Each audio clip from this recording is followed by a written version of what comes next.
Brett.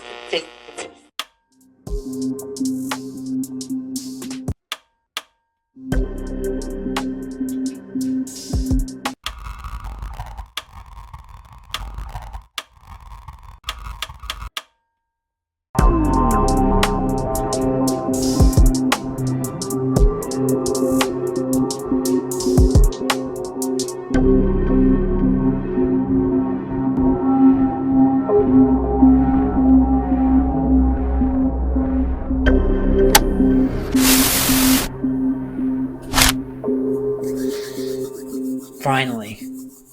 Years in the making. 2 months of actual work. Dude. This is Redacted Party Chat. What's up, guys? I'm Adrian. Brandyn. And Vaughn. We're back. It's been how many years? Yeah, 7, 8. Last time we lived in Illyria. Yeah, it's been about fucking 8 years. It's been some time. So, feels good. Feels good. MGS5 Witcher 3 days. Yeah. Yeah. I mean, those are some good gaming years for sure. Simpler times. Dude. Glorious. Alrighty. We'll jump right in. The easy stuff. What's everyone been playing? I guess I could start. I was pretty deep into Shinobi, 100%ed it, but didn't platinum it. That game rules. Adrian, you got to play that. So I've been meaning to get around to it. I've just had I've been doing my annual Doom playthrough, OG Doom. It's that and Symphony of the Night I play through at least once a year. I have my handful of games and I'm like, I just it's like a palate cleanser, especially towards the end of the year. I started Resident Evil 2, the remake. I want to get the platinum in that. I love that game. So I fully intend to do that. Probably do a couple streams with that and a few other games, like the Dead Space remake I haven't gotten around to, but dude, not to cut you off, but I was playing the Dead Space remake and Vaughn was, on the mic listening to me. We're gonna have to do something with that. You were telling me about that. Yeah, no, dude. And giggles. Dude, that Vaughn was having a better time than I was, that's for sure. Yeah, we were share playing, and I was just watching him freak himself out the whole time. And then suddenly need to stop. You know what's funny about that? It's like the weird irony of a lot of things now where it's like we're so connected but so disconnected. So it's like you used to always do that stuff. You used to always go over your buddy's house when he had the new whatever it was and just watch him play. I can't tell you how many times I went over to Joey's house and just watched him play Star Fox 64 because he's really good at it. And I'm just like, you always used to do that. And it's like now where we have that capability, it's just funny to see that. It's like, oh yeah, this is actually super fun to just kind of watch my friend play a game and talk with my friend while I'm playing a game. So yeah, no, I definitely can I can definitely vibe with that. I'm down with that. Yeah. Shinobi was awesome though. I'm not as well versed in 2D games as I know you are, Adrian. And Vaughn, you play a lot of 2D games as well, don't you? Yeah, so both of you guys, and you guys are older than me, so you have that on me. You son of a bitch. But this fucking sneak diss me, dude. You guys are old now. I pre-ordered my coffin, so I'm ready. Yeah. But off the limited experience that I have with 2D games, I think that might be the best 2D combat I've ever played. It's okay. Combo wise, animation wise, fluidity, it's insane. You just gotta play it to understand. It's really special. I can't wait to see what the DLC is for that. It is hard though. Not Ninja Gaiden hard, but it's decently tough. The levels are Shinobi. just really long, like a lot longer than Ninja Gaiden, at least. Oh, is Ninja Gaiden short? The levels are like I feel like I was beating the levels in Ninja Gaiden quicker than Shinobi. Yeah, the Shinobi levels do get longer as it goes on as well. Yeah. Not to support Brandon's, fucking sneak diss, but I remember playing OG Shinobi, and that game was always hard. That game was one of those original. That was like the Contra days of playing games. So it's like they were trying to eat up quarters in arcade machines and stuff. Oh, yeah. So it's like the heart of that game is inherently tied to trying to get you and just trying to annihilate you.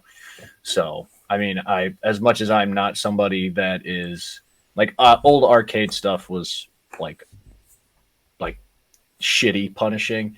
Like it was purposely designed to just screw you over. So I'm not in support of that, but I do like games that retain the essence of what makes it that identity, which is the difficulty in that game. So, but give you some extra tools that you didn't have back in the day, and let me see how good I am. Yeah, the one thing that I don't know. I guess I'm not 100% sure how I feel about it, but I think I prefer. This is such a weird side note, but I think I prefer a Metroidvania that is all one interconnected map, opposed to levels. Even because Shinobi, it's levels, and you'll get something at level 4 that lets you go back to level 1. Granted, you get crazy variety. Those maps look beautiful, but I do love the feeling of Symphony of the Night or so you can go and play those levels over again. Say it again.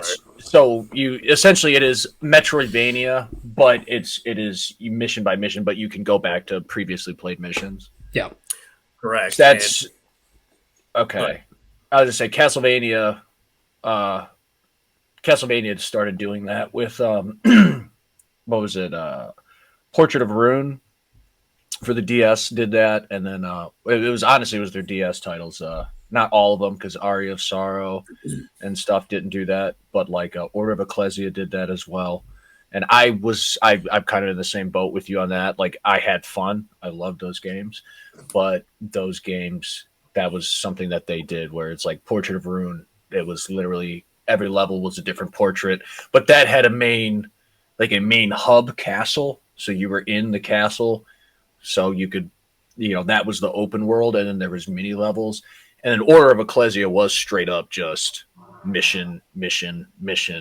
You could go back and play that mission, and it didn't have like a hub area. So that felt really weird when I played that one. I was like, I don't know how I feel about this compared to literally, obviously other than the non-Metroidvania-esque Castlevania games, I just don't know how I felt about that overall thing. I feel like those games are designed to be that large map. Saying open world is kind of weird in that circumstance, but I guess those are kind of open world games. The original. It gives that feeling for sure. Yeah, within the context of that format. Yeah. But because it does kind of a cool little trick, which once again I'm not as well versed in 2D games, but as you progress along, you're getting the powers and upgrades so you can go back. But the funny thing is that the earlier levels end up actually being the hardest levels in the game. Really? So you go back to like level 2, and once you're able to progress past that, whatever upgrade it is you have, the map doubles in size. So it's like a secret area, like a challenge level. Really hard. And it's like, oh, this is kind of really cool. So the game almost I guess in a weird inadvertent way has a reverse castle moment to a degree, like Symphony. Yeah. No, that's really cool. It is really cool, man. That combat though, it's sick. It's truly sick. It's like they introduced Street Fighter combos in a Castlevania game. So you're doing different button presses to do different moves, and like leaping and running, and it's crazy. Which is, I've always been a fan of beat 'em ups. So and obviously there's been other games that have come along that kind of done something similar, but um, I've always wanted a game, I guess, like that. So I guess you are right. It's like right up my alley where it's like I play Streets of Rage, stuff like that, and it's like it's a side scroller, so all of it is there, The developers of Streets of Rage made this. There you go. Yep. There you go. yeah. And that's the thing. It's that's a side, it's a side scrolling beat 'em up, but it actually has a pretty in depth combo system. And since it is on that 2D plane, literally all you have to do is put those sprites, those combos, put them in a fully 2D environment with no up or down movement, and then kind of just balance the game to make it work. I always thought it was a cool idea, a simple idea that seemed easy enough to do. So I will definitely have to check that out because the new Streets of Rage is incredibly fun, incredibly simple. And I've been playing Streets of Rage since that shit came out. Well, since I guess I was old enough because, those games were out before I could probably know anything about what I was doing on a controller. But yeah, second I found that I could just punch bad guys with like ninjas and Mike Hager, body slam people as the mayor of the worst city on the planet. I was like, "Yep, this is what I want to be doing: kicking guys in wheelchairs out of towers, ripping pipes off buildings, and beating the shit out of people with it, fighting fucking samurais." And that was a bad city. It was a bad place to be, dude. Yeah, that game put it because I never really paid attention to that developer too much. Lizard Cube, I think, is the developer. They are. I got my eye on you forever now. That game is special. It's very special. Yeah. Playing anything else? I mean, I'm always dabbling around and like I'm trying to re-platinum Arkham City, but my city needs me, man. They need me, so I can't turn my back on it. You learned a new little fact about that game the other day, right? I wonder if Adrian knows about it. Dude. Did you know about this? So, you know how in Arkham Asylum he gets juiced up with the Titan, Batman does? Yeah. Well, in Arkham City, his right bicep is like twice the size of his left bicep. Really? Dude, Vaughn pointed that out. His whole right arm is huge, dude. And I was looking at him as Vaughn was telling me that, and I'm like, yeah, I never caught that. Yeah, the arm is bigger in both subsequent games because of that. That's actually really cool. That right hand is from hell. I never caught that. Everything Batman does is from hell. That dude is on a different level. Yeah, I've just been in a Batman chokehold lately. The Arkham games are perfect. They're so good. Oh, dude. So good. Batman games. Battlefield just came out, so I mean, I've only dabbled in that a couple matches today. It seems awesome. I mean, feels great. It definitely feels a little heavier than the beta did. Okay. In a good way. And there is dude, that game has haptics on the controller, kind of almost like it's making me think of like Resident Evil 4, where you're feeling it with every step. Heavier guns are heavier on the left trigger, right trigger is heavy. Everything you're doing is heavy. There's a sledgehammer, you can just blow walls out. It's crazy.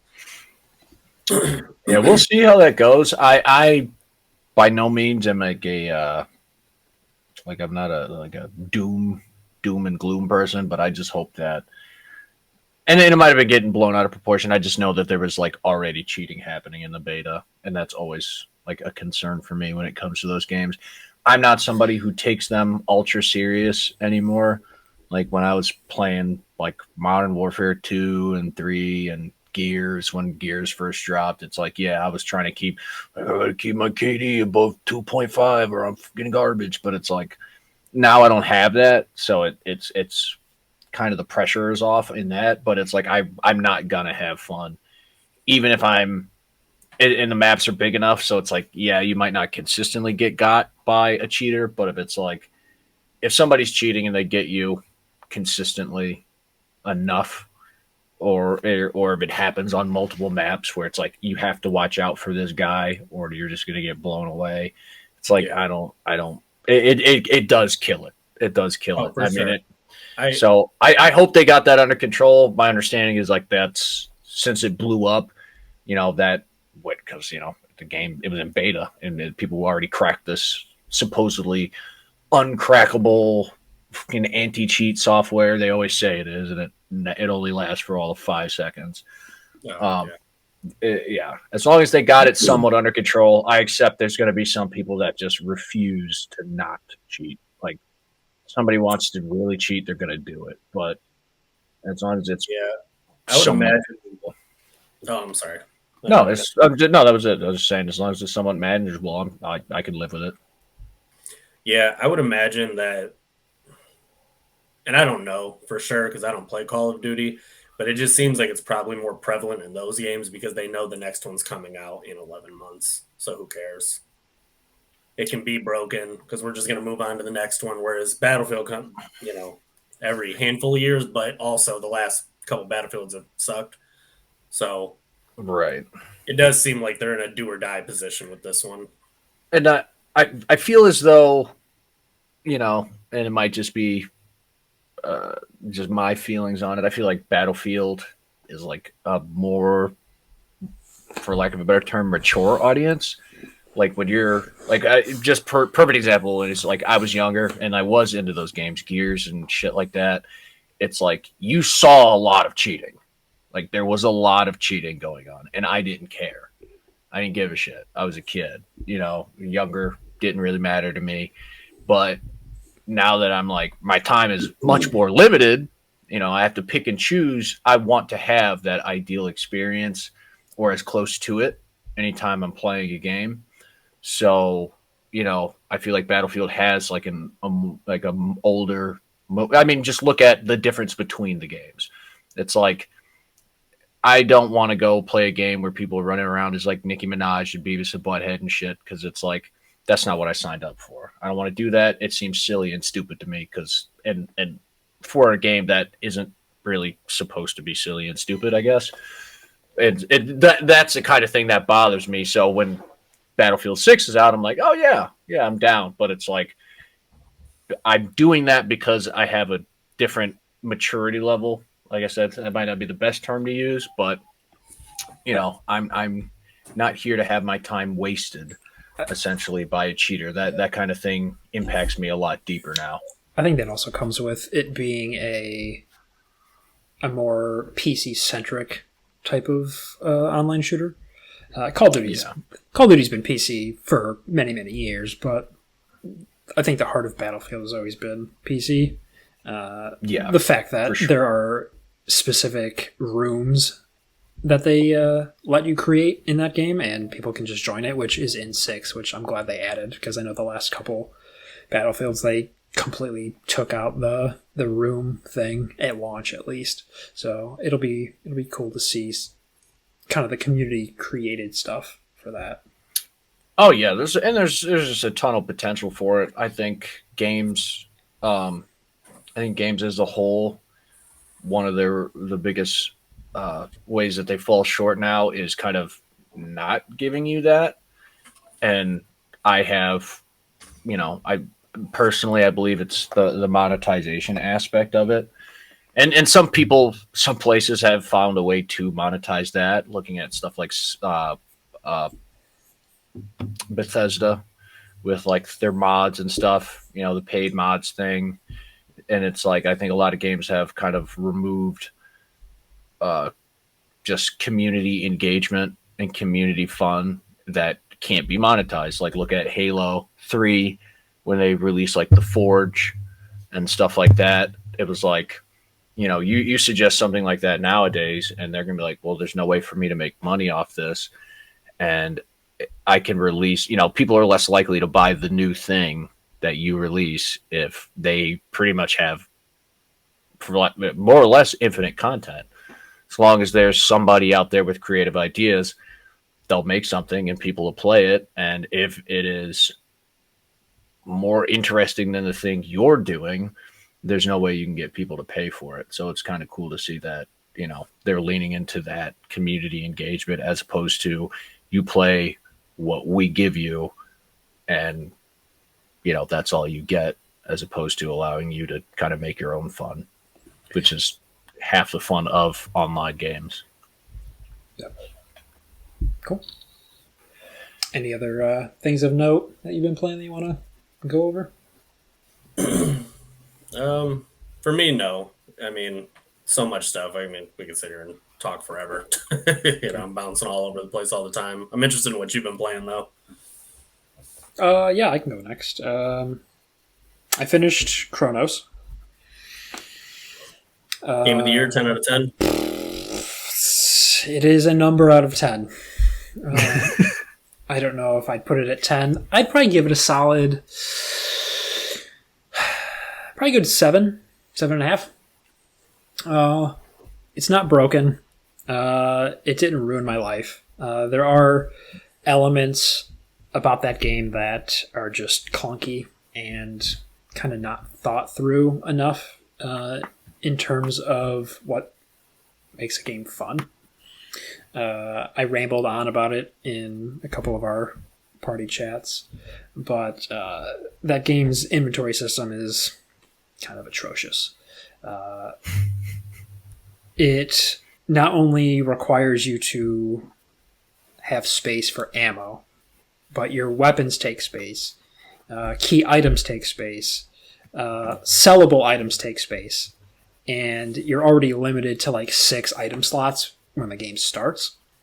So throughout the game, you're finding things to increase those slots, and at max you can get like 8 or 10 total spaces. Don't quote me on that. I can't remember. But it is a meager amount. So the problem I was running into was constantly worrying about how much ammo I had and how much space I had for said items that I was finding. And it's just not fun running back to the like safe room and storing stuff, selling it, and then running back out. It kind of takes you out from the horror aspect. I don't mean to cut you off. I was going to ask a question on kind of your thoughts on that. So do you think they improperly essentially balanced that mechanic? Because like looking at a game like Resident Evil 1, for example, like the older titles like that, where do you think you feel that way due to kind of the evolution of survival horror games and how they have made their inventory systems just kind of better, as opposed to like, looking like, does it feel archaic or does it feel like it was kind of improperly implemented to you? I think it's a bit of both. It's archaic in the sense of if they went the RE1 route where there's a box that was just magically universal everywhere you went in this area, it would have been... Except on the higher difficulties. No one's as crazy as us when it comes to those Resident Evil games. But that race, that first race, took a lot out of me. The problem with this is it's a linear game. So there's not I'm going to put stuff in this box and then run a minute or two to get to this box. I found a safe room. Okay, I'm going to do and sell my stuff here. And then I'm going to progress and then not be able to go back until I get to the next save spot. So they give you multiple weapons which take up inventory space. So I'm running with a pistol and I'm running with a shotgun. And I could run with a machine gun, but that takes up a valuable spot for healing items or this fire mechanic, because in this game, enemies are like necromorphs, where they'll reanimate or they'll absorb another enemy and then they become stronger. Put them down in a specific way. So you have to kill them, and then you can burn them with fire, and then the other enemies can't absorb them. So that item, to do that, takes an inventory spot. So it's archaic in that you're limiting me in items that you could have easily made not part of the inventory system. So key items could have been its own separate menu that wasn't part of my inventory. Right. Where I could have expanded that maybe, or expanded another element to it. It just, I was more focused on my inventory than the horror game that at its core is a good horror game. It's just, I was too busy micromanaging my inventory to fully pay attention to this game. That's my biggest gripe with Chronos, is just the inventory system. It ruins the whole thing for me. Okay. I'd have to take a look at it for sure. Because I get what you're saying, because it doesn't sound like that inventory system doesn't sound like it matches with that specific way they're doing it. Because like kind of what you're describing, perfect, Resident Evil 1 had that kind of system where like Chris had the lighter. So the lighter didn't take up an inventory space, but you did need to take fuel. But that's the thing, like you said, that game's not linear per se. You can run back and forth, drop stuff off, pick stuff up, and if you didn't light the bodies on fire, they had the potential of becoming the Crimson Head zombies, so they would be like more dangerous enemies down the road. So it paid off to maybe take that trip or use that item. But in the same thing with like if you're Jill, like if you want the lighter, that's an inventory item now. It's not a necessary inventory item, but it is an inventory item. But I guess the whole thing that sounds frustrating, and it sounds like it's part of your frustration, is the fact that the linear nature of the game makes it so you kind of have to hope that you're kind of preparing and kind of hoping you're not going to need things, or that you pack the right amount of stuff that you do need. And that's, I don't know, that I get what you're saying, that it's supposed to be stressful in that sense, but it's an unnecessary kind of stress. Whereas like Resident Evil, which I really never have, but if you run out of ammo or something, or healing items, you could just get the hell out of Dodge. You can fuck off and just find that, where's the nearest safe room? Screw this. I got to go heal. I got to make it back. So a linear game just sounds like that inventory for a linear game it just would be frustrating. So I get that. Yeah. If it was more open in the Resident Evil style, where I could kind of go back to the area where I found said item, it would have been much higher on my list. But yeah, for its current full price, I couldn't recommend it. But on a sale for like $40 or less, it's a good horror, like Dead Spacey type of game. It's cool. Yeah. Silent Hill F. I just beat the final boss on my first playthrough today, so I'll be starting my next second playthrough. I think there's like 2 or 3 more playthroughs that I need to go through to finish this. So is that multiple endings, multiple different endings based on what you do in there? Yes, sir. So, and you see different things on New Game Plus and Plus. So, oh really? I got to do different areas open up in that apparently. So I got to go through that on different difficulties and puzzle difficulties as well. This game looks really, really good. The gripe I have with it is the combat. I knew you were going to say that, dude. Everybody is saying. I mean, Silent Hill combat's always been but I remember watching some people play it. Jeremy was playing it. He's a big Silent Hill fan, and I'm like, this game looks fun. It looks like a cool, aesthetic. I like it, but watching the combat is just. You're just fucking taking hits, and I don't know. It never caught me. It gets better the deeper in the game you get, because they introduce different things to it, but it still has the core jank, where sometimes it's just hard to read the enemies with what they're going to do. So I'm taking hits when I know I realistically shouldn't be, just because they twitched a different way than I anticipated. And they just whack the shit out of me. So it gets better. They introduce different weapons and different. I'm not going to spoil it because it's still relatively new, but they introduce different things in combat to switch it up. But the combat's probably the worst part of that game. The foliage, the like fungusy, weird red flowers that they introduce. That Unreal Engine is wonderful when they're not screwing up and messing with the frames per second, because it's a lot of games with the Unreal Engine are garbage in terms of FPS. So people love that damn Unreal. Yeah. How was the story? Story is good. Good in the sense of it falls within the formula of a Silent Hill game where there's a lot of effed up stuff happening to this main character, and you feel horrible when they introduce something new that happened to her throughout. There is a part of me that feels like this wasn't a Silent Hill game from the get-go, and Konami's like, how about you make this a Silent Hill game? And like, okay, here's some cash. Because there,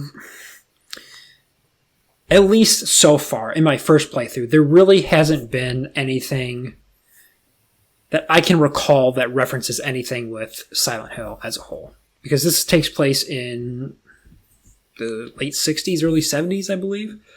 Isn't it in Japan? It is in Japan. Too? Yeah. So it's like that's something I watched a retrospective the other day.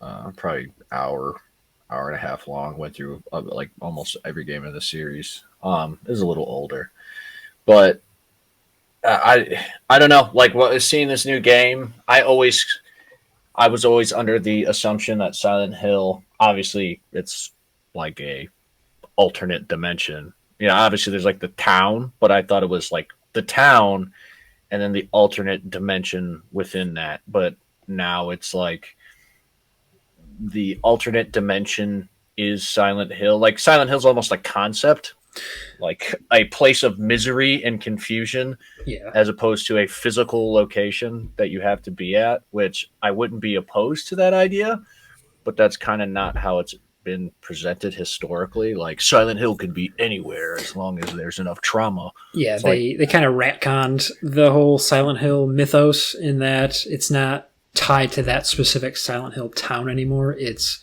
Silent Hill in essence or something like that. That's what I'm saying. It's like Silent Hill just is a place of misery and suffering where people come to work through their trauma by fighting sexy mannequins. I'll keep everyone updated. If there's more references to other games or hints about things within other games, the only thing that I've seen is the white flowers that you see in other Silent Hill games is in this, but it's like a Easter egg style type thing, so not crazy. Other than that, have I been playing anything else of note? Not really. No, it's Chronos, Silent Hill. Trying to think. I know Battlefield came out today, but we'll talk more about that later on. I said it just hit the block. Ghost of Yotei. Can't believe I almost forgot. How do you like that? How do you feel about that compared to the original? First. Yotei is very much a sequel to Tsushima in the broadest of terms, because it takes place hundreds of years after Tsushima. So it's kind of like a perfect sequel in that it's bettering everything about the first one and then adding new elements to it. I definitely appreciate the tone of this game to offset the misery and gut punching that I've dealt with in Chronos and Silent Hill.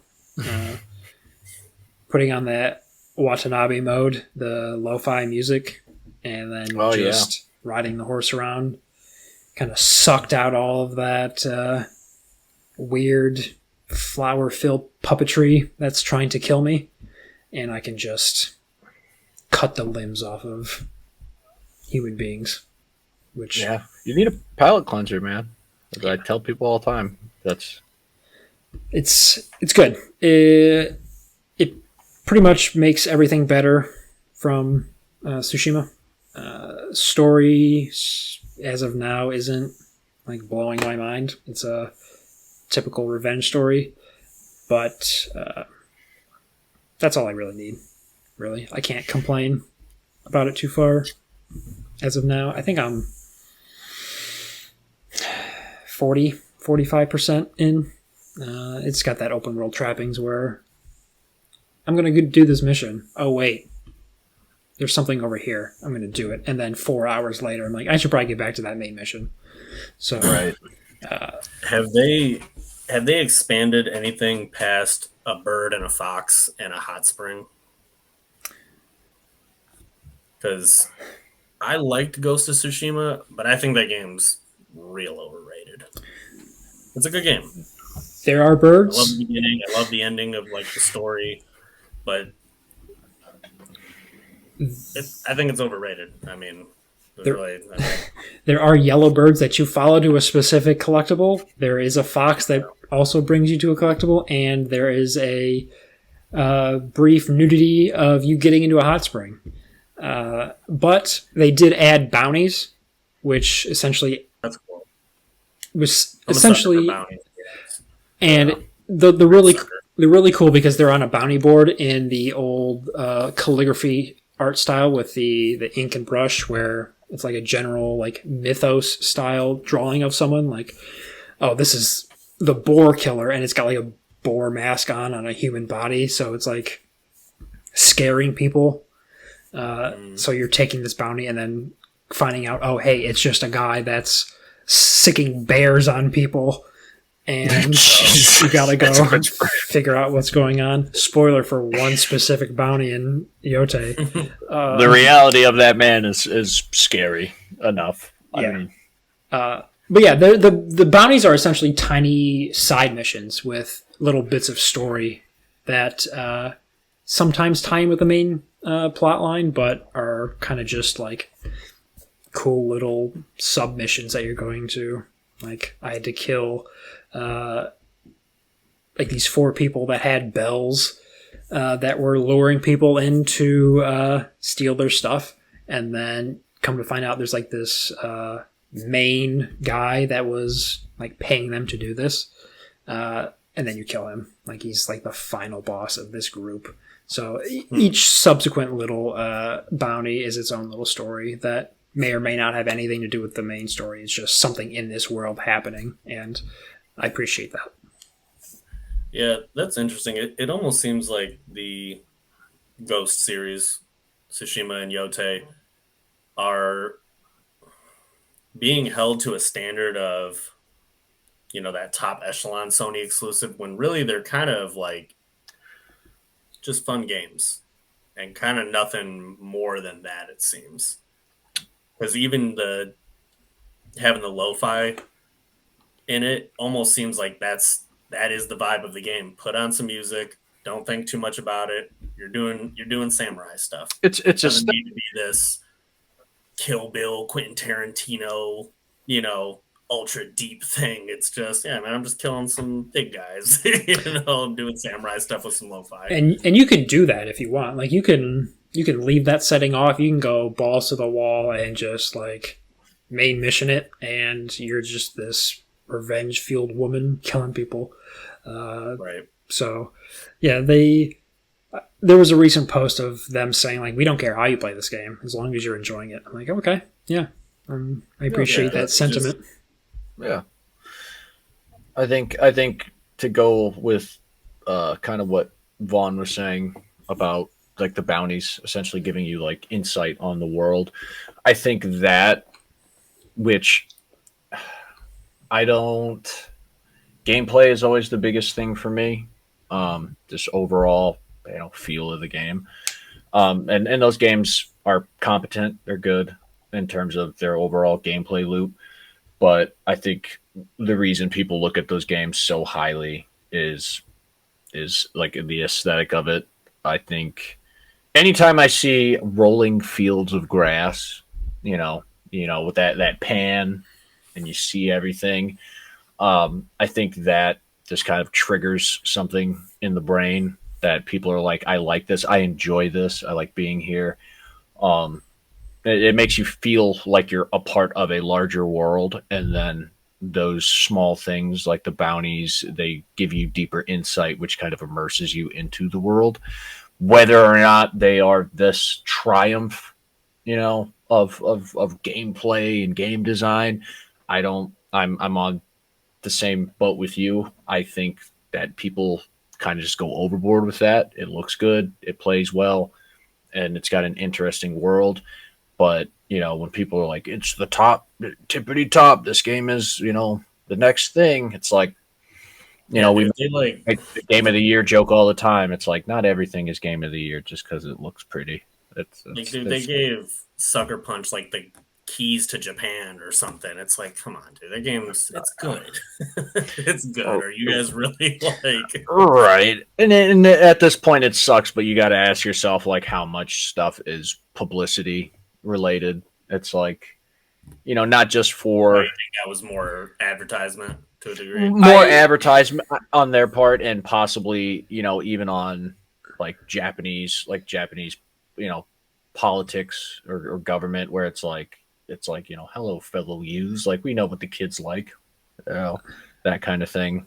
Where it's like the games industry has only been gaining momentum over the years, like its relevance is solidified. It has been for a long time, but now it's really becoming more of a thing that is just universal. So I'll push back on that, not because of my weeb status, but this Tsushima like key thing. I know they got like an award or something from Japan for that game. I think it was more because the representation and the care put into that game for this island that just really isn't talked about, and the history behind it. And on top of that, I think Japan kind of gets I can't think of the phrase for it, but people like just throwing out samurai games willy-nilly, and for a team to put so much care and love into not only the history but the visuals of Tsushima, that they're like, we appreciate you like giving a shit about our country and our history, so here's like an award, or here's a plaque, or whatever they did for it at the time. It definitely helped with marketing. Like, here's a bullet point for this studio, et cetera, et cetera. Really nice. But I feel like we're in an age of like, oh, there's another samurai game. Like, okay, here's a samurai sword. Go ahead and slice some stuff. Like, okay. Yeah, I guess that is a really good point, because I think one of my disappointments with, I haven't played Ghost of Yotei, but when they announced Ghost of Yotei, I was kind of disappointed because I was hoping that Ghost of was going to be the franchise, and you could do Ghost of Iceland, Ghost of whatever, and then you're doing exactly what you're saying, where, hey, you paid such great respect to Japan, go to the next culture, do the next one. Like, how many games do we have that take place in America or in Japan? All of them. Like, now you have Black Myth Wukong coming out, and you have like Where Winds Meet and all these, China Hero program games or whatever they're called. So that's cool. I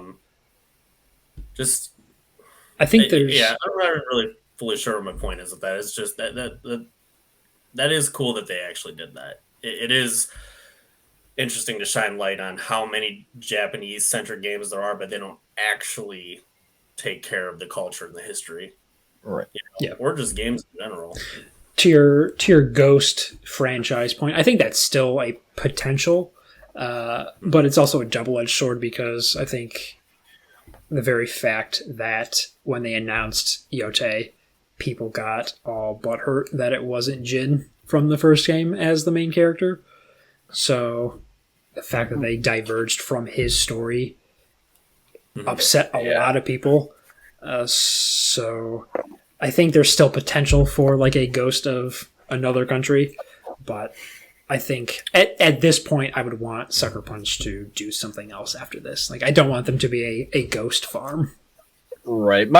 And I agree with that. And I have a couple points. Me and you discussed this before, Brandon, and I'm not particularly interested in getting into the I don't want to say political, but somewhat political side of it. But like we talked about Assassin's Creed and how Japan was furious. Right. And we part of that was, which makes sense as to why they would acknowledge this, because they are a culture who is, as a country, very strong and proud of their culture and their heritage. So, it does mean a lot. And when we talked about the Assassin's Creed thing, I, brought up the fact that a lot of people didn't understand why essentially Japan almost as a country was just so up in arms. And that's because a lot of us, especially Americans and other countries that are very diverse, that don't have like a strong cultural identity in that sense, we can't understand that. Our whole country is based upon the differences essentially between us, and that we are the land of like a bunch of different cultures coming together. So there almost isn't a unifying American culture to look back on, whereas Japan does. And same with China. That's why you're seeing those games are, they follow Chinese mythology for the most part pretty close to the letter, because it's something that's very important to them. So they want to make sure they get it right. So it means a lot to see somebody not from there, who by all means could just do whatever the hell they want to do, come in and make a point out of, respecting that culture. So that I could understand why that's a really big deal for them. And then on the point of the Yote farm thing, I think it is guaranteed. It starts with an expiration date, like that idea, that concept. And using Assassin's Creed as a similar example, you can only do so many before you're doing the same thing. And then if you change it, it's one of those damned if you do, damned if you don't. You're going to make ghost of, and then eventually somebody's going to be like, why the hell am I going to be paying $60, $70 for the same game over again? And then you're going to change something, people are fucking hate it. Look at Assassin's Creed, the originals. I mean, up to what, Unity, I would think it was, or Black Flag. I don't remember, whenever, right before they did Odyssey. And then people fucking hated Odyssey. They hated that they did like the RPG-esque, different weapons and armor, and enemies had levels and stuff like that. People just really a lot of people weren't vibing with that. They still sold numbers. They still put out numbers, but, Assassin's Creed is where it's at now. Whether people want to blame that on, like I said, the more political side of it, I just think it's kind of run its course, where you're either going to have people that are going to do the whole return to roots type of thing, go back to original Assassin's Creed. It's like, the games were fun. They're good, but it's like, at some point you do have to add something to the gameplay loop, and the story is this. I don't know. I guess you would have to, I don't think there's any story that is that good where it could stand the test of time. Not in a game like that, at least, where you're talking dozens of hours worth of gameplay, and I'm doing the same thing I did on the last 3 games in Ghost of Nicaragua. Like, I don't. No, I feel what you're saying. I think with Assassin's Creed specifically, they messed up, and they put that feeling in the culture and in everybody's head because they tried to make Assassin's Creed like Madden. It can't come out every year. Yeah, But if you were to treat, like, let's just say Ghost of Tsushima was to take Assassin's Creed's place. And if you really were to drop one every, what was this dev cycle, 5 years? 5+ years, and you treat it almost like a Red Dead. That way it's not oversaturated, and you do, hey, we did Japan, then we did Germany, then we did whatever. It's like that amount of space and that amount of you would have. I mean, I would hope in that amount of time and a completely different time period and, technologies and characters. I think, yeah, you got to be able to come up with something. Right, and stories. That's where all story comes from. Right. Go ahead, Vaughn. I was going to say, and Assassin's Creed already fills that role. I don't think realistically Sucker Punch wants to be that. They already have Insomniac farming out Marvel games, so right. And kind of Assassin's Creed already fills that hack and slash open world RPG that Ghost kind of does right now. So yeah, and really the only reason I'm even fully saying that is just because Ghost of Tsushima was the best Assassin's Creed game I played in years. Right. I think like that was like, oh, this is what, like, people like, oh, I didn't play Shadows, and I'm not as hard on Shadows as other people are, but I still think like Ghost of Tsushima was the Japanese Assassin's Creed. Right. That's what that was. Assassin's Creed. I don't want to say they could never, because I don't think those games are as bad as people make it out, but I get it 100%. Right. I think, and I like a similar thing, and I'm gonna hop back to this, but I think like the similar thing would be like fucking The Division. I love Tom Clancy games. I love Rainbow Six, Vegas and all that. When I played The Division, I thought I was going to be getting like an open world Tom Clancy tactical shooter, and it turns out that wasn't the case. You just pick whatever is the meta at the time. And in that game it was SMGs. You just got a high level SMGs and you just melted opponents. There was melted enemies. There was no reason to act tactically. There was no reason to snipe or anything like that. You just run in and you melt people. And I think that's kind of same thing with the Assassin's Creed thing. Ironically, that's Ubisoft still, ain't it?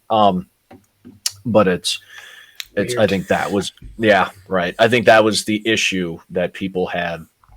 A lot of people, myself included, where it's like, I mean, I don't care. I'm not going to tell people not to play it, but it's like, I don't want to be an assassin with like a level system in that way. Like, I came to do assassinations, and last I checked, stabbing somebody in the throat didn't, like, no one walks away from that. I don't care how much you work out. That doesn't make any difference. But like with the whole Ghost of Yotei timeline type of deal, my thing with that is it's one of those things where reality, unfortunately, like the harshness of reality has to be taken into account, where it's like, it would be nice for them to have those longer dev cycles. And you are right. I think having long dev cycles would allow you to release those games with relatively minimal gameplay changes. And I don't say that in a bad way, because I feel like some things, if it ain't broke, you don't have to rework it, all crazy. But the harsh reality of it is you need to make money. I'm not saying over monetize, but you can't, and size of the studio. So you have enough people to work on the new Ghost title in a 5-year dev cycle while simultaneously producing other games to keep your people employed, So that's why I think that as neat of an idea as that is, it would be really tough to pull off, especially is Sucker Punch, are they like owned by Sony? Yeah. And there you go. There you got Big Brother breathing down your neck saying you need to produce, you need to make some money. That's what sucks about that whole thing, is where, yeah, I think that could work if they did that. the fact of the matter is they simply will not be allowed to do that, whether it be for purely economic reasons or it be because Sony is saying, we're not going to let you do that. You need to produce. I think I could be wrong, but I think maybe about 4 or 5 days ago, I read something that Sucker Punch was talking about. They wanted to return to Infamous. Like remake or like add on to the Infamous universe? I think like an Infamous 4. As I'll admit it, I have not played the Infamous games. I only became a PlayStation guy on the PS4 when Infamous 2 is great. Yeah, like right when Second Son is real good on the PS4. You don't have to have played the first two to understand Second Son. It helps, but the gameplay is just purely fun. Well, they're all available. I would still play the original because I'm pretty sure they're in the catalog. 1 and 2 isn't. They're not in that catalog. They're still locked to the PS3.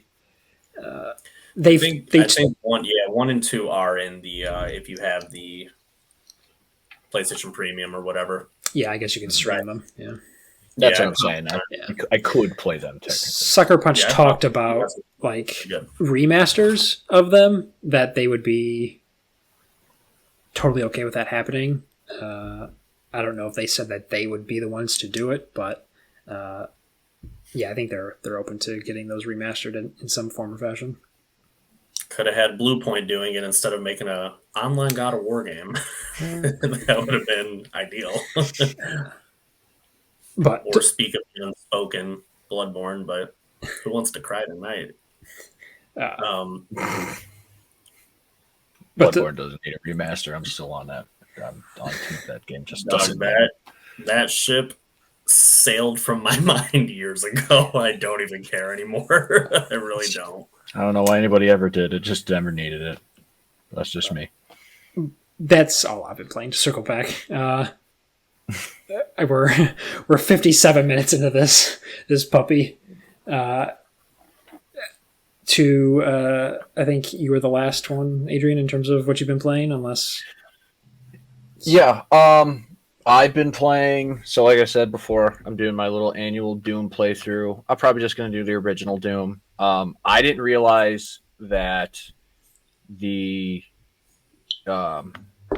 Doom, whichever one, because there's like 3 or 4 different just like original OG Dooms that are just available on the store. The one that I have has like all of it's Doom, the Doom 1 and 2 dual pack, and it's got like all the big mods that came out for Doom. I don't, for people that don't know, back in the day when you would release like certain mods, they would like id Software would essentially purchase the mods from you and release them.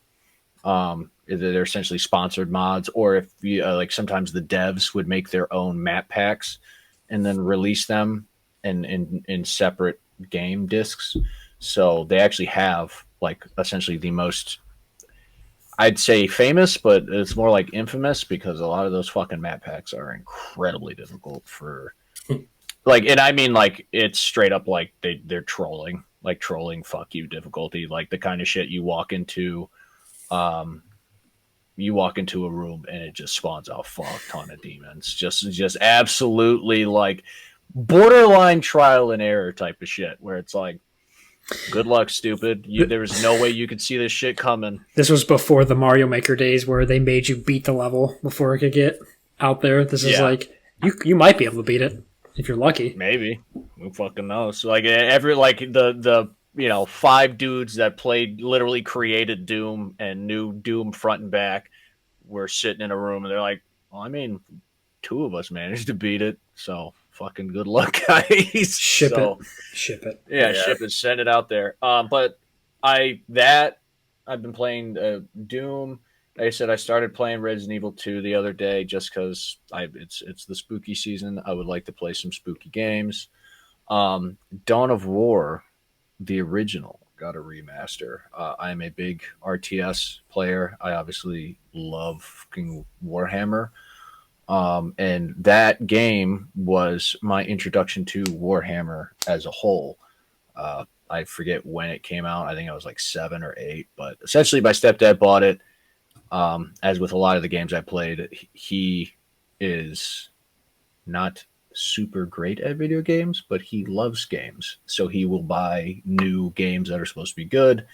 And I pretty much hopped on there, and that was my first time ever playing a Warhammer game.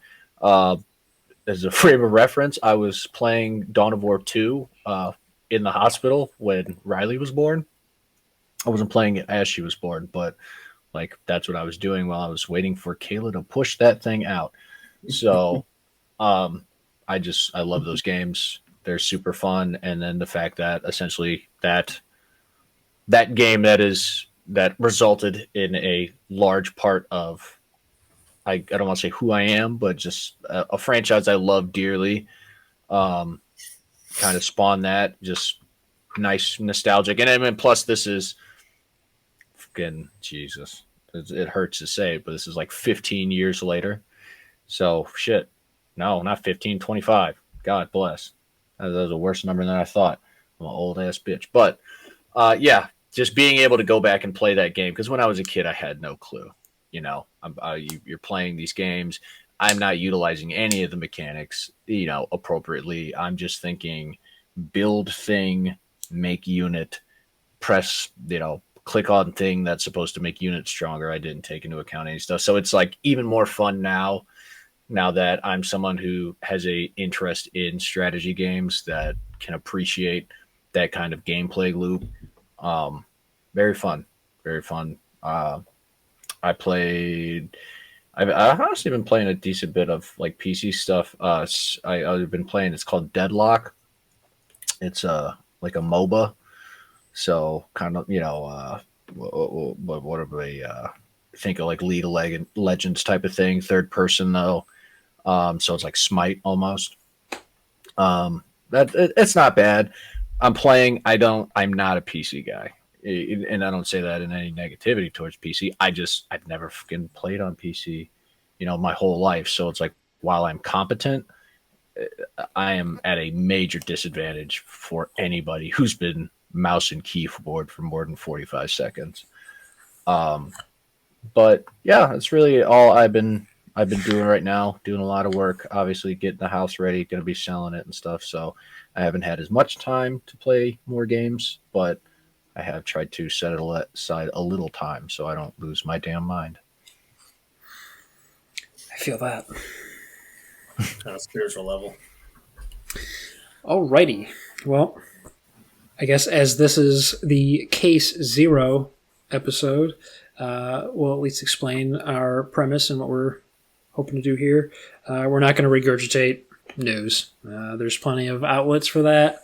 Go to Twitter, go to Facebooks, MySpaces, wherever you get your news. And that's where you get your news. With us, you're going to get some heartfelt feelings, thoughts, impressions on some topics that we bring to the table. We're going to try to do at least 3 per episode. If they go fast and we're feeling nice, we'll throw in another one in there, but we're going to try to bare minimum give you 3. And we'll start right now. Let's see with my old man eyes. I didn't write them down in this pad, so I'm going to go to my digital notepad here. What franchise IP do we have a hard time understanding why they can't figure out? And this is... I believe it's a Brandyn topic, if you would like to start us off. Yes, sir. Why can't they figure out Lord of the Rings? What is the problem? What's the problem?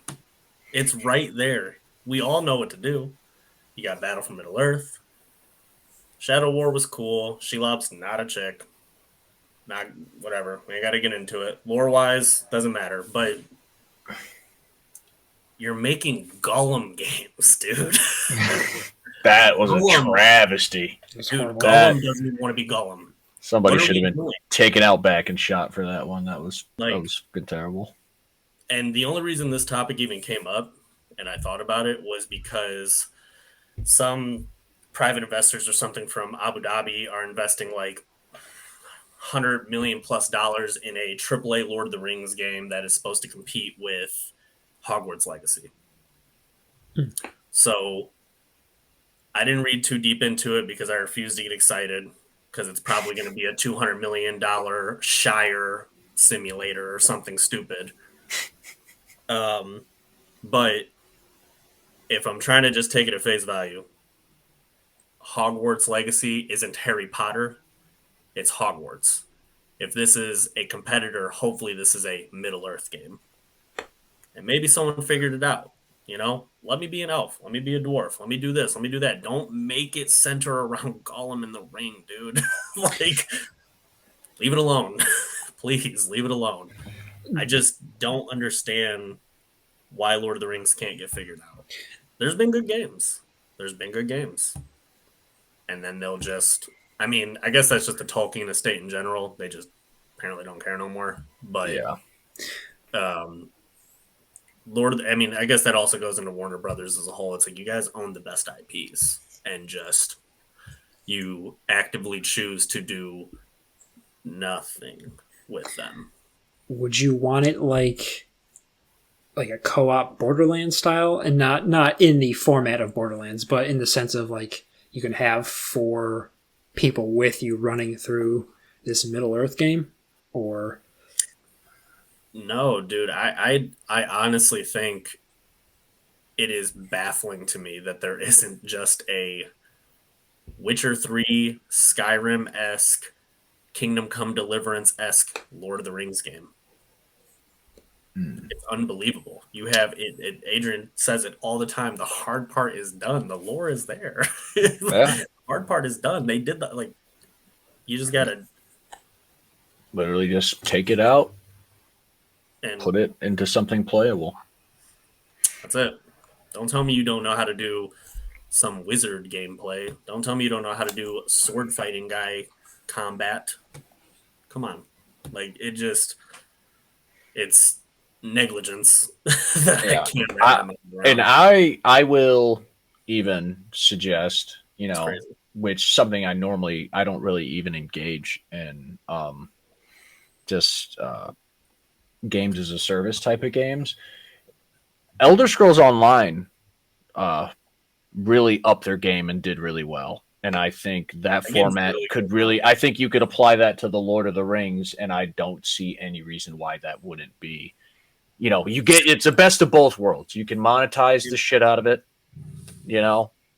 and still give people a solid, amount of actual gameplay to engage with. And then that way you don't have to be, you essentially don't have to put a limit on what you can do. You can have your co-op, you can have different settings, different enemies, different storylines.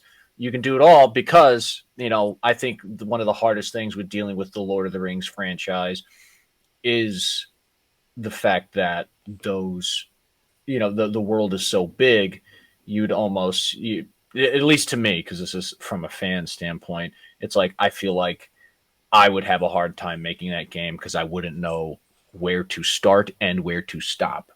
Whereas if you made it as a games as a service type of model, you would have both those things. You would have to worry about those things. You could start it wherever, you could stop it wherever, you could add, new things into it. Obviously not alter the lore, but and getting into the nitty gritty of the lore thing, because I remember, like when you started, you're like, it's not a big thing, and I know it is a big thing. It's a big thing to us, and I'm really big on lore related stuff, but that's not relevant for the conversation at hand, obviously. You're talking about Shelob?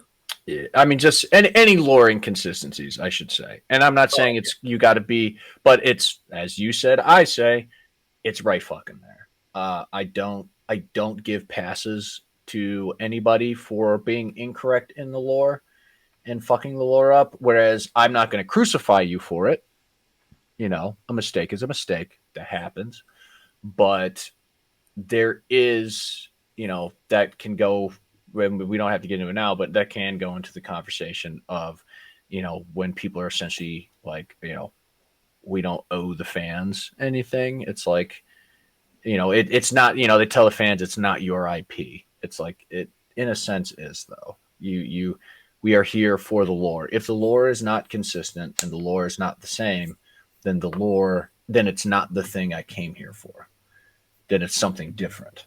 And, you know, it's the ship of Theseus. How many things do you switch out before it's not the thing that it was originally? I came here for this thing. I want that thing to be the way that it's supposed to be, or call it something else. But that's a whole different conversation. Yeah, it's just funny that even just throwing this idea out, I pitched 3 ideas, Vaughn pitched one, and you pitched one, and all of them are valid, and yet these millionaires can't figure it out. Like, give me a break. Which is it's funny. It's funny too, because Lord of the Rings, with the exception of an FPS and a goddamn like horror title, unless you count like how bad Gollum was as technically scary, they have had a game in like every genre. They've had RPGs. They had Lord of the Rings Online. They had Battle for Middle Earth, which was RTS. Conquest. Conquest. They have made titles in almost every genre of game imaginable. So it's like, even the old PS2 Return of the King. I love that game. Dude, it's awesome. It's like it's basically it's almost like an Uncharted 1-esque game. It's like a weird beat 'em up, realistically. Like, yeah, it is. It's so cool because the levels are contained. So in terms of like Uncharted has a little more verticality, you know, it's a little more 3 dimensions to it, but it's like even then, like you know, it's essentially just a 3D beat 'em up, and it's fun as shit. So good. Yeah, I don't know. I mean, I don't want to say I have hope for that new one that's going to come out when I'm 36 years old or whatever. But I love Lord of the Rings, and I want to believe. I want to. Even at a bare minimum, dude, you could just bring back Battle for Middle Earth right now. Dude, you would satiate the fan base dramatically. Because realistically, gun in my head, I can't say that. Battle for Middle Earth 2 is the best Lord of the Rings game. That's what we want. You want large-scale battles.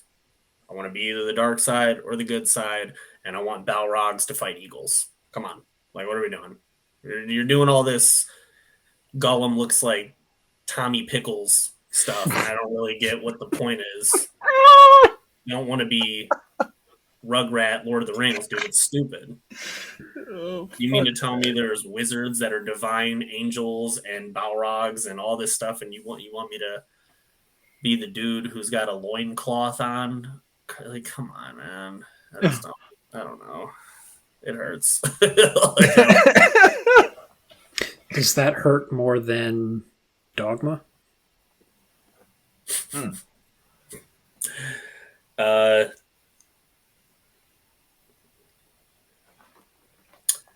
We don't have to elaborate on that. I was just gauging the level of. I never really thought about it. It's sadness. Probably neck and neck. It's probably neck and neck. I'd say you'd have to fill everybody in on the Dragon's Dogma sadness, but you don't have to at the moment. But yeah. Well, I'm planning on making a video about that at some point. That and God of War Ragnarok. Someone's got to bring that game down a level. Adrian, do you have a franchise or IP? See, for me, obviously we got to stick in the realm. I'm trying to stick in the realm of games.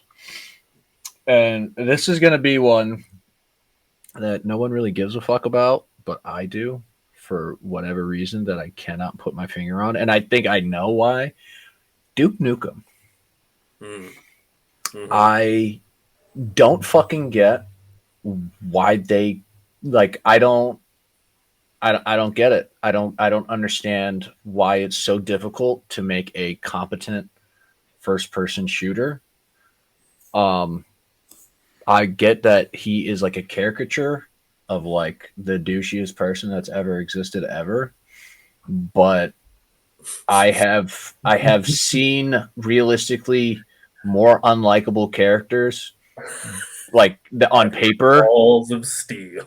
Dude, he's hilarious. Funny. It's so fucking stupid, and that's the thing. It's like it's a caricature of that person. So it's like you can be silly to an extent, but I mean, I don't think anybody that knows anything about games really needs to be reminded of Duke Nukem Forever.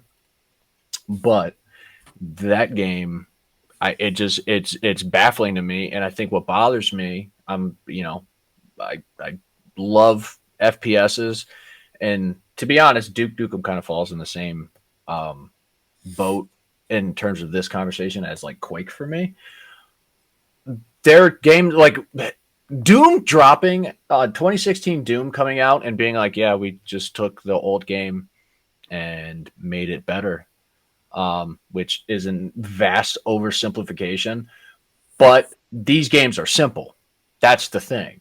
They're simple games. They don't require you to fucking do much. I'm not asking a whole lot of you.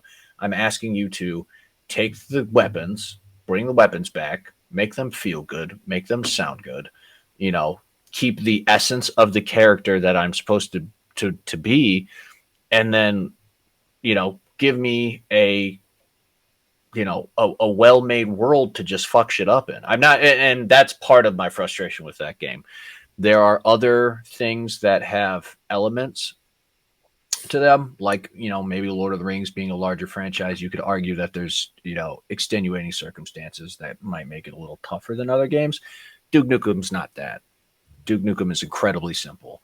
It doesn't require much to actually make that a decent thing. And they just cannot seem to figure out where that character sits. I don't know. It just doesn't seem very complicated to me. I think it's the simplicity of it that got me as above other things. It's like that should be easy. Yeah, that is an interesting point, especially when Doom 2016 basically just showed everybody how to do it. It's straight up like, look at how many boomer shooters there are now, and you're just pretty much tweaking little things that make the flavor and style a little different. So like bolt gun, you have a chainsaw, you're heavier, boom, boom, boom. Even Doom Dark Ages. Now there's parrying and shields and stuff. It's like the template is there. You just do Duke Nukem and have them blow bubble gum in people's faces and blow. Right. It's just it's an FPS. Yeah, it's a simple FPS formula. No one's asking for fucking some crazy shit. Do you think that because of the torture development of Duke Nukem Forever, there's just like stigma around it? Oh, 100%. I don't see how there couldn't be. That game released. It was a bad game. It was not a good game. I tried. Like, I finished it, but it's like I tried to really just kind of turn my brain off, jump in an old time machine back to when I would play fucking anything and everything as a kid, and it didn't matter if it was a good game or not. And it was like, I don't care that this game sucks, or I didn't even know what a shitty game was back then. You know how many times I've seen like top 10 worst games, and I beat like 7 of them bitches.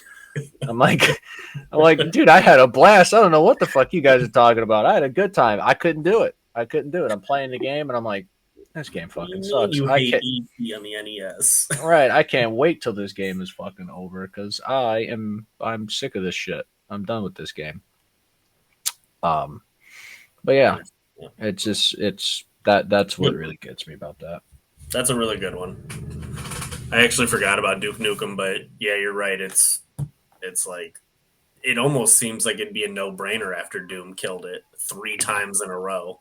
Like, right? That someone's not like, hey, what about Duke Nukem? Especially with the relevance of that type of humor, like Deadpool and stuff like that, and everything being so irreverent and ironic all the time. It's like Duke Nukem would fit really well right now. Yeah, and that's I think the what goes into like how essentially, which is weird to say, he was mishandled because it's Duke Nukem, like the most inappropriate, ridiculous character.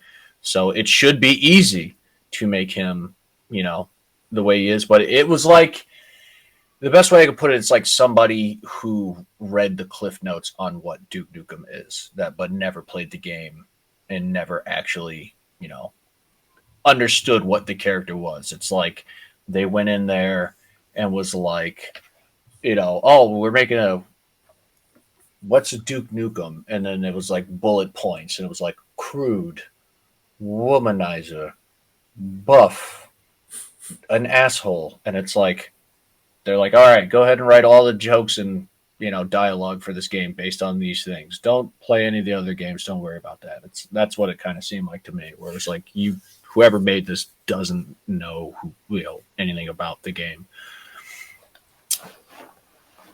Which he's not particularly deep. So you really only had to do very minimal research. It's like they did none. Yeah, that was a good one. Yeah, that is a good one. Mine might be a little controversial, but Halo. That's on my list. It has progressively just gone downhill. And as something that I don't think anything else has quite reached the fervor that that game had in its third iteration since then. Maybe Fortnite, but even then, that's a different time. It's just every game after Reach, I feel, just didn't quite satiate people. There was always something about it that people didn't like. The multiplayer was probably the best part of the latest releases, but even then, you don't hear about Halo. You hear the negatives about Halo instead of the next Halo that's coming out. Whatever 343 is doing. I feel like Halo is one on the list that, why can't you figure it out? You have almost infinite money to do this. You're on Microsoft's tab. Do it. Right. And with that, and it goes back to you're going to hear it a lot from me because it's a real thing that bothers me a lot.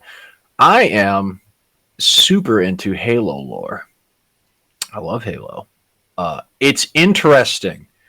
It is already fucking there. It's already there. There's books, dozens of books, comics, movies. There is so many storylines and plot points and interesting characters and worlds. There's so much to that universe to explore, to dive deeper into. And obviously it's a FPS. I'm not expecting you to I didn't come here to do like a fucking interactive walking sim lore dive for Halo. But essentially the idea that you're out of ideas, so you're just coming up with what half-baked bullshit is silly to me. As a Halo fan, it's like the mishandling of the Forerunner tech and all that stuff in the other games. It's they barely explored, which a lot of people don't even realize. It's like the Forerunners, they reseeded the entire universe or the entire galaxy after they wiped it out from the flood. Humanity was like a apex species. They were supposed to be the ones that took over after them. So the fact that that is not even touched on or talked about at all, what are we doing? What are we doing here? You guys are, I don't know. And I feel like it's mostly top down. as well. Yeah. And the fact that there was a Halo Online game that was out in like 2015 that was Russia only, and that failed. Like, how do you fail at the most popular part of Halo, or one of the most popular parts, the online portion? There was a game called Halo Online that was released in Russia only. Mm-hmm. Yep, 2015. It's that because sounds like an SCP case. That doesn't even sound remote. That's crazy. I mean, I know, I can tell you, it's Never heard of that. Yeah, bears don't have opposable thumbs. And everybody knows 95% of Russia's online player base is actually bears. Government doesn't want to tell you that, deep state shit. But yeah, so they just couldn't fuck with it. So they're just I feel like the problem with Halo as a whole, and I also believe that since Halo has started to suck, there's a huge gap in the market for shooters that are physics based. That is to me what made Halo special. That you use a gravity hammer to hit a warthog, it flips in the air, lands on the team, grenades go flying, it sticks in a chaos situation, pops off. I remember, was it Blood Gulch? I'd always throw fucking grenades in like the gravity fucking ramp and just launch grenades halfway across the battlefield because I could. But yeah, like, if you really think about most of your most special Halo memories, most of them have to do with physics in some fashion or another.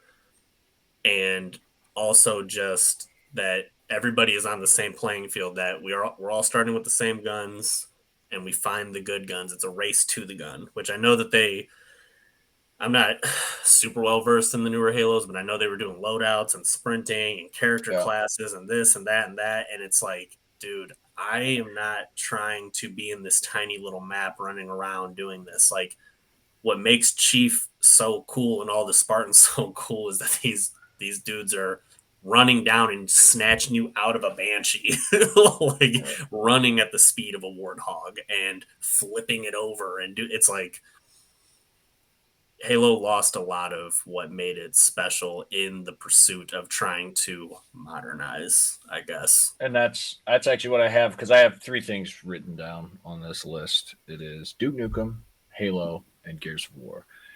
And Duke Nukem I picked because it was like the outlier, but I think it's just what you're saying. Halo and I think Gears had the two same major things that happened, which was trying to keep up with the Joneses.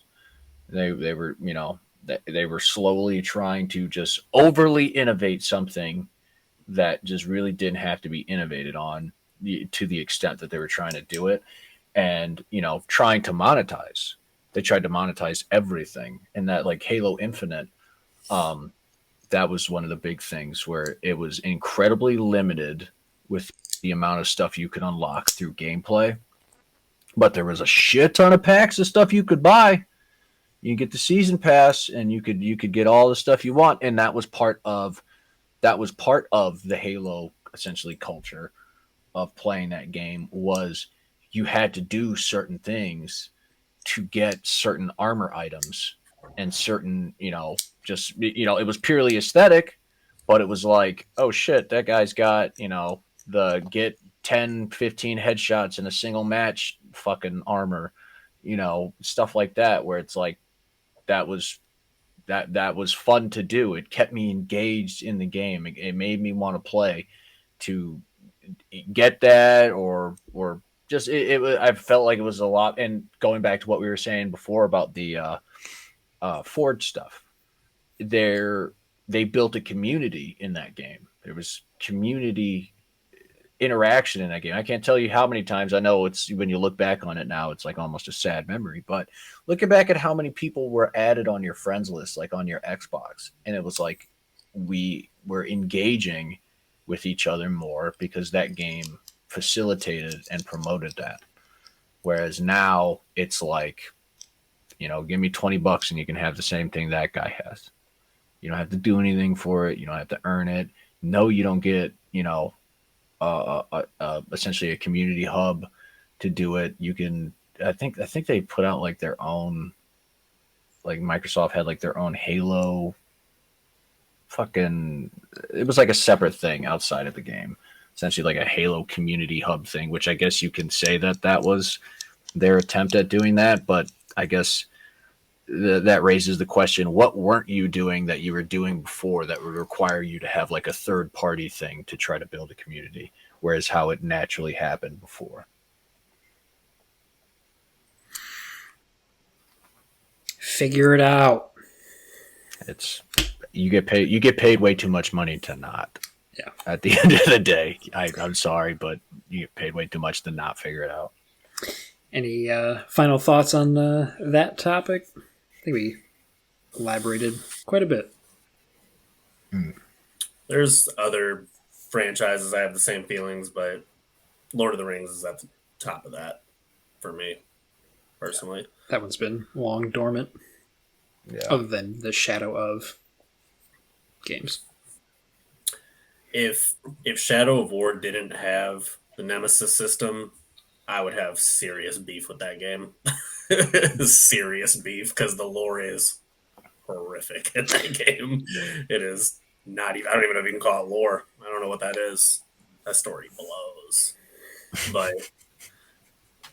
But combat's sick and you can ride a dragon, so I don't know. Just a man. I'm a simple man. Okay. It's like a sandbox. It's like a toy box, but yeah, go ahead. Topic 2. This is a big one. So this will probably take up most of the remainder of our time, and then we can just quickly do the third topic because it's just like a list form. But this topic is mine. And so I feel like Nintendo is in a specific gameplay loop in that most first-party Nintendo games follow the same rules, where you are a character and you're put into a world collecting a bunch of the same thing. And I'll elaborate. Most recent Zelda games. Breath of the Wild, Tears of the Kingdom. You are put in an open world and you're collecting specific items to level yourself up in these dungeons. The tiers, essentially. Orbs. The latest Donkey Kong. You're collecting bananas, aka stars. In Odyssey, you're putting the multi-levels, collecting tons and tons of moons or stars. So, my question is, do you think that this is their new norm going forward? Or do you feel that that will change? Because this has been going on since, I'd say Switch 1, but it kind of started on the Wii U with Mario 3D World. I feel like they're in a safe spot. They're making tons and tons of money. I feel like the next Mario game is going to follow the same general formula. I'm okay with Mario collecting stars. Like, that's kind of the Mario thing. But how he goes about it, I feel like they need to do a different route, which is why I appreciate Sunshine so much. Like, that was insane. Sunshine. A lot of people didn't like Sunshine. I didn't realize Sunshine had a somewhat bad reputation. Like, somewhat. I thoroughly enjoy Sunshine, like a lot. I hate those people. Yeah, they're the worst. Straight up. No, it's fine. It's so funny because I kind of said the same thing you did because I just have like a small thing of notes. But I think you're 100% right. My thing literally says they go with the money. They're in a safe spot, like you said, and it's making money. Nintendo will not change, and then add that to the fact that I also they essentially have a captive audience.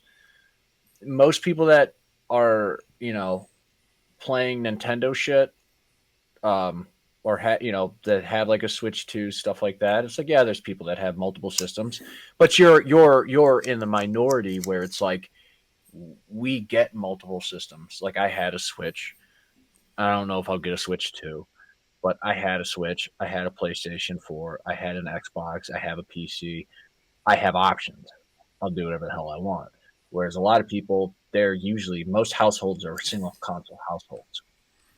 So they have, and Nintendo has notoriously, their indie game, like they don't have the same indie game selection that you're going to get from having a PlayStation or a PC or an Xbox. So you're kind of held hostage, and we've seen it before. We talked about like where it's like I kind of feel like you're trying to justify why these games are better than they are because you don't have anything else that you're playing, or essentially you're justifying the purchase of your Switch by saying these games are better than they are, because the reality of it is these games aren't anything special. I would argue that this has been Nintendo's gameplay loop forever, damn near. The methodology changed a little bit because obviously, with like the N64 massive leaps in capabilities happened. But I mean, I think that Nintendo loop has been that Nintendo loop for forever. But even if we just stopped it at the Wii U, going kind of back to what I was saying before, it's like it's been a long time. Like it's been fucking like 15 years. 15 years since then. Like it's been longer than people realize. It's not like that shit's been happening for a couple years. It's been over a decade. They've been running the same play. And I'll tell you what, I mean, after fucking 15 years, they're not changing unless they're forced to change. And I don't see them doing that. I don't see people forcing them to change. They kind of started the collectathon formula, so it makes sense. Banjo-Kazooie was an insane collectathon. They had tons of things. Mario 64. There's tons on the list. I just said Switch 1 because it seems less unique from franchise to franchise from that point on. Put a Donkey Kong skin on Odyssey, and it's pretty much the same thing. I get what you're saying. Zelda, same thing. It's kind of like it's boring if you don't love and absorb that franchise to its fullest. Like you have to love the IP as an IP. I like Zelda. I like Donkey Kong. I like Mario, but having played through both recent Zelda games, which I don't like that formula, I love Odyssey. I think that was a nice change for the Mario formula. Donkey Kong hasn't had a relevant game in years, so this was fresh for that franchise, but it was still the same Nintendo formula. I think the only saving grace right now is Metroid Prime 4, which you can't really do what these other ones are doing unless they found a way. And if they found a way, I'm going to lose my mind. Because I think Metroid is on the top of my Nintendo franchises that I enjoy. And Metroid Prime 4 has been decades in the making. So I'm hoping that is still of the Metroid vein. Well, I think that's a pretty safe bet because it kind of circles back to what we talked about with the Ghost thing. It's like they have that game has essentially been out of rotation long enough that it's fresh. Yeah. Like even if you just did the same exact thing that you did, it's been out of rotation so long that it's fresh again. It's like, oh, okay. Yeah. Brandon, you looks like you're waiting to unleash some emotions. No, I'm not.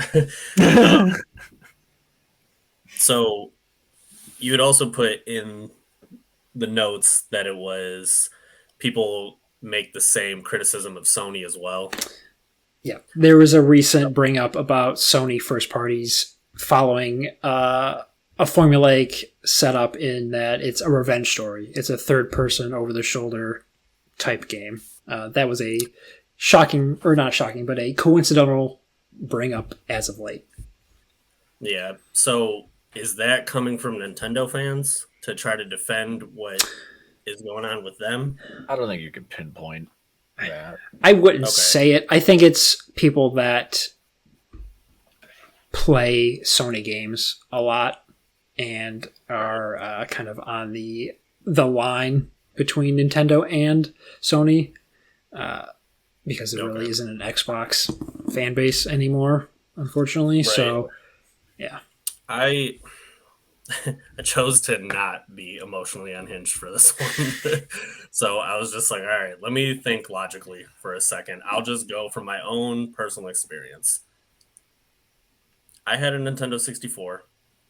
I played Donkey Kong Country. That game ruled. I played Mario 64. That game was cool. I think I might have had Conquer Bad Fur Day, which I don't think that's a Nintendo game per se, but... At the time it was, because they were rare at the time. Right. Rare pretty much only made games for Nintendo. So I think back to then, and I look at right now, I see no difference. I don't think Nintendo has changed since I have been a kid in 1998, 99. That's what I was saying. So even if the squirrel is cussing, even if this one's got a little more blood, it's exactly what you said. I'm running around, jumping and grabbing things. And there's nothing wrong with that. That is their demographic. That's what they like. And like you said, it's making money. As far as the Sony thing, I feel like saying that all Sony games are the same because of the perspective and the genre is like saying Lord of the Rings and Game of Thrones are the same because Sean Bean dies in the first season. And he's in both movies. Like, they're not the same. Spoilers. Horizon is not like Death Stranding at all. Death Stranding is not like Ghost of Yotei at all. Yes, they're, let's say Horizon and Death Stranding, they're both post-apocalyptic. Those stories are radically different. Those gameplay loops are radically different. To reduce it down to, but the camera's behind you is silly. It's emotional and dark. It's silly. Like, and then I think of that with Nintendo. Those, they're not characters, they're mascots. They don't have stories, really, a vast majority of them. You're going for a vibe that is cute and cool and warm and nostalgic, but no one's there for Diddy Kong's story. Are you telling me you're unfamiliar with the deep and complex lore of Donkey Kong? I'm vastly unaware of it. Vastly unaware. So it's and there's nothing wrong with that. They focus on gameplay. It's just you focus on gameplay and yet still play it safe for 30 years. You have nothing for me personally. I think a lot of that also has to do with the fact that I feel like Nintendo, like the way Nintendo first parties do and the way Sony first parties do is different. For Sony is more so like, we're going to pay for it.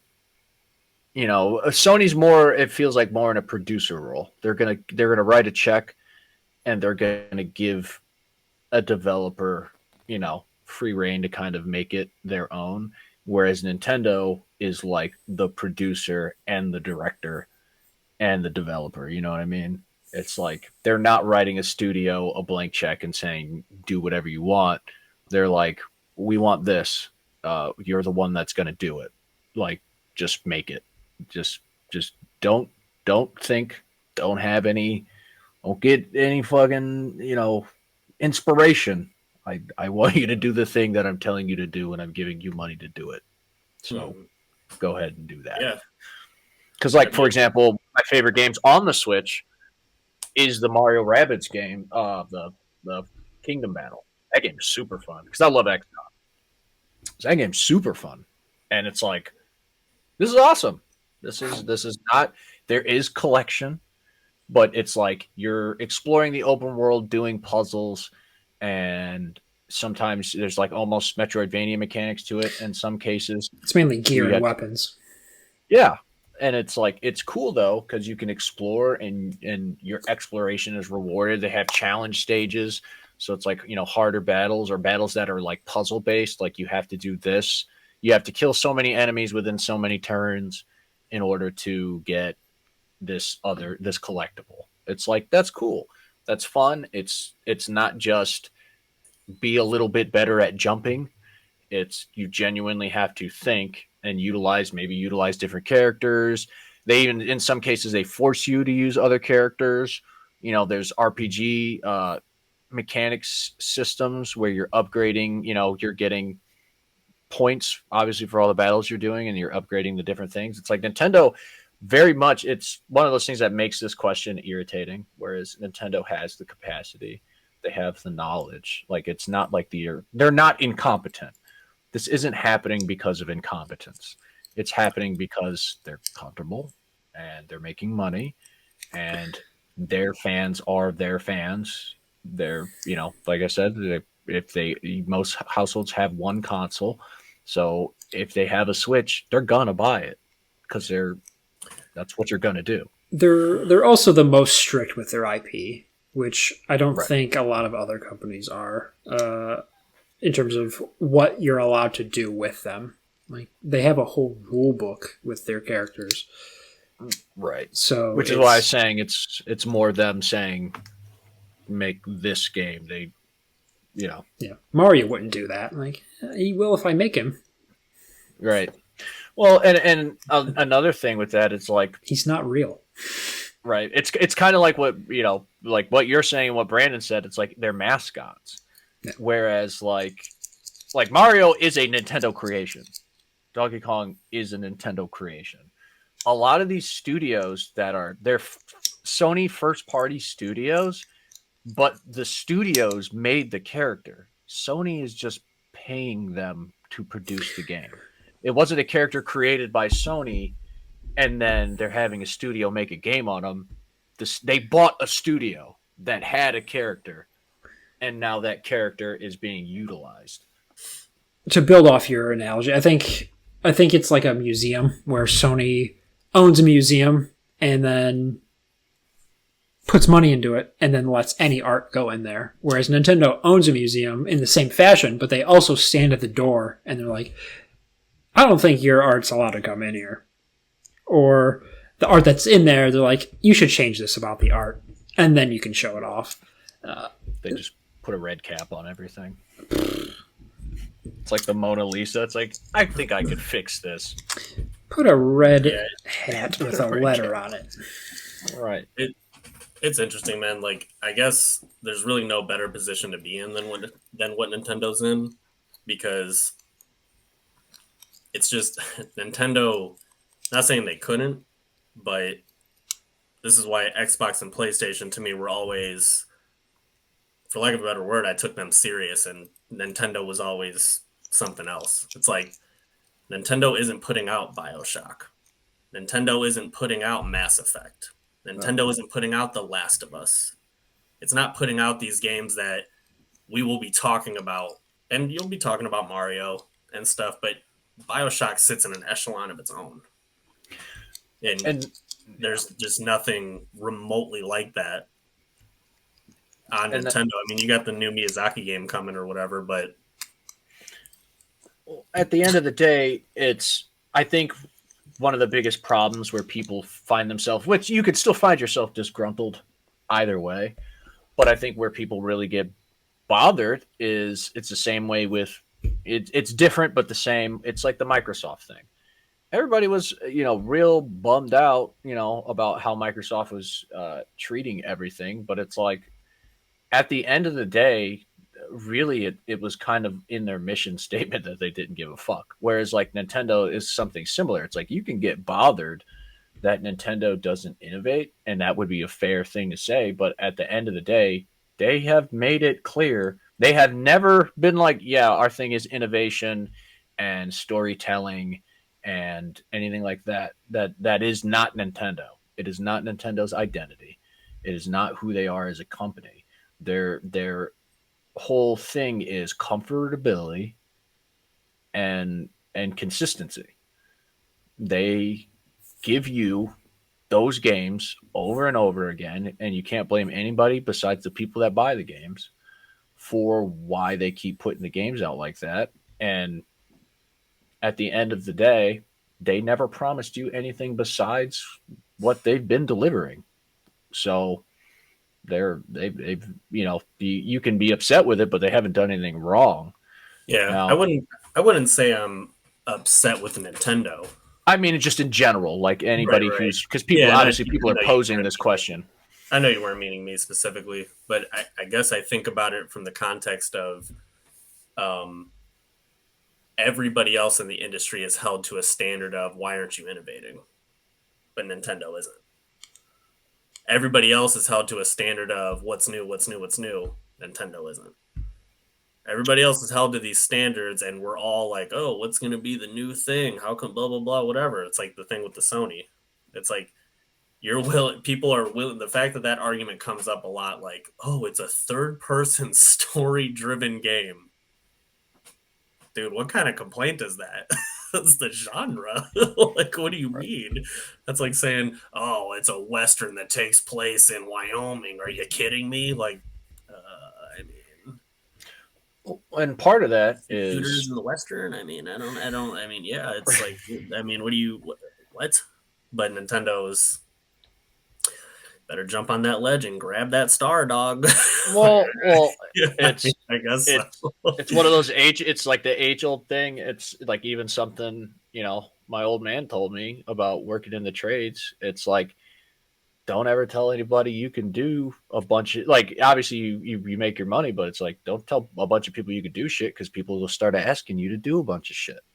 Yeah. Nintendo never has, that's what I was saying. Nintendo has never, ever, ever put themselves out there like that. Everybody else has made such a big fuss, a big point about their innovation.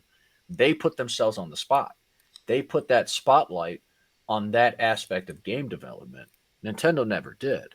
So someone, like I said, someone can go out and be like, why's everybody else got to do it and you don't? It's like, because we never said we would. We never said we would. We've never pretended that was our thing. I feel like they were doing that with Breath of the Wild. Like when their PR was, they had what's the main guy at Nintendo? What's his name? Miyamoto? It's like Kishimoto. What's his name? Miyamoto, or are you talking about are you talking about the American one or the Japanese one? The Japanese one, who like they made him stop riding his bike to work and stuff. Sons of bitches. He's like the main guy. I think he can't enjoy shit out here. The kid doesn't want him to ride his bike. Was it Miyamoto? Basically, you're too valuable. If you crash, it's over. We have nothing. He's like the Steve Jobs over there. Probably Miyamoto then. Miyamoto. Yeah. So, I remember they were saying like, oh yeah, we were having Miyamoto, test out Breath of the Wild and all our new things that we're trying. I mean, even Tears of the Kingdom, man, that's innovation. But they only done it. But that's the thing; it only happened like once or twice. And if you can't set a standard off of one or two outliers. That's like the thing. Yeah. If every other fucking game, everybody is talking about this new innovative system, this new thing, that has been was Xbox's and has been PlayStation's thing for a long time, is that they're trying to do something new. Yeah, if you drop a couple new things every once in a while, that's cool, but it's not the standard. They never established that as their standard. What you're getting is what they have established as their standard, which is the same fucking thing. That is the Nintendo standard. That's what they told you would get, and that's what they're giving you. If anybody is mad about it, that you fooled yourself. You played yourself. They never told you they were going to give you that. I think they haven't really thought about competing with anyone since the GameCube days. No. So I think they understand that they're in their own bubble, and they haven't looked outside of that bubble since. And they found that bubble is printing them money off of the people that are our age that maybe don't have the same mindset that we have and just want to play more Pokemon and want to get their kids to play it. Yeah, I played this, so you're going to play it. Enjoy, Yep. and then the cycle starts over. Yeah, they're in a safe spot, and it's a cult. It's a cult, dude. We're in the age of cults. Oh, yeah. That's the big thing on my Nintendo thing for that was literally Nintendo follows the money. That money machine has not stopped printing. That money machine has not stopped printing. If it ain't broke, don't fix it. And don't promise them something you can't deliver. They have not changed. They have not promised to change. So I don't see any reason why they should. My beef always is, I guess, it's always framed at being towards Nintendo, but it's really the industry and how they talk about Nintendo is really where I think contention comes from. Because, Donkey Kong is not game of the year. Oh no, that's the industry. That's journalists. Journalists got put on the spot many moons ago. That's why nobody listens to them. That's why nobody cares from any big outlets. Nobody's listening to them anymore. It just is what it is. You're not a trusted source. You've shown yourself to either be one of two options. Either you're lying or you're an idiot. It's like the thing is, dude, they've been doing that with Nintendo always, though. That's always a Nintendo game. Kirby Fully Reloaded was game of the year against Metal Gear Solid 4 or something. It's like, dude, come on, what are we doing? You don't realize it. People don't realize it because it's Nintendo, dude. Nintendo's the godfather in this bitch. They've been around.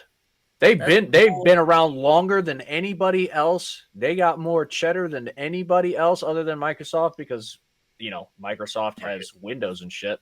But Nintendo's they're the Don out here in this motherfucker. They have more pull and more power than obviously I'm not saying they're anything nefarious, but when it comes to getting journalists and outlets to play ball, they've been doing that shit since the jump, since before Sony was a thing. 1889 is when they started.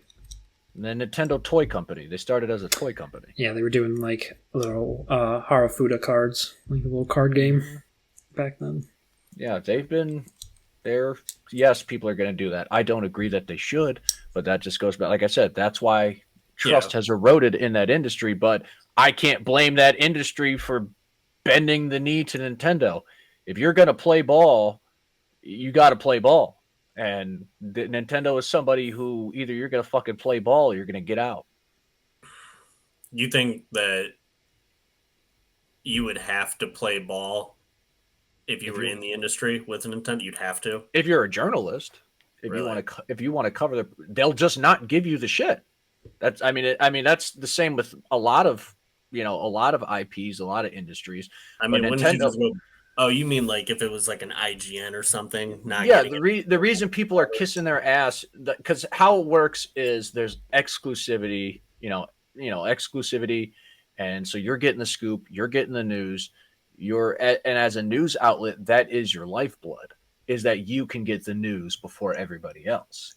Mm-hmm. If you're reporting on the news a day late, I'll put it this way, if you're not reporting on upcoming releases, like if you don't have the news a week ahead of time, you're behind when it comes to being a journalist and being in the news.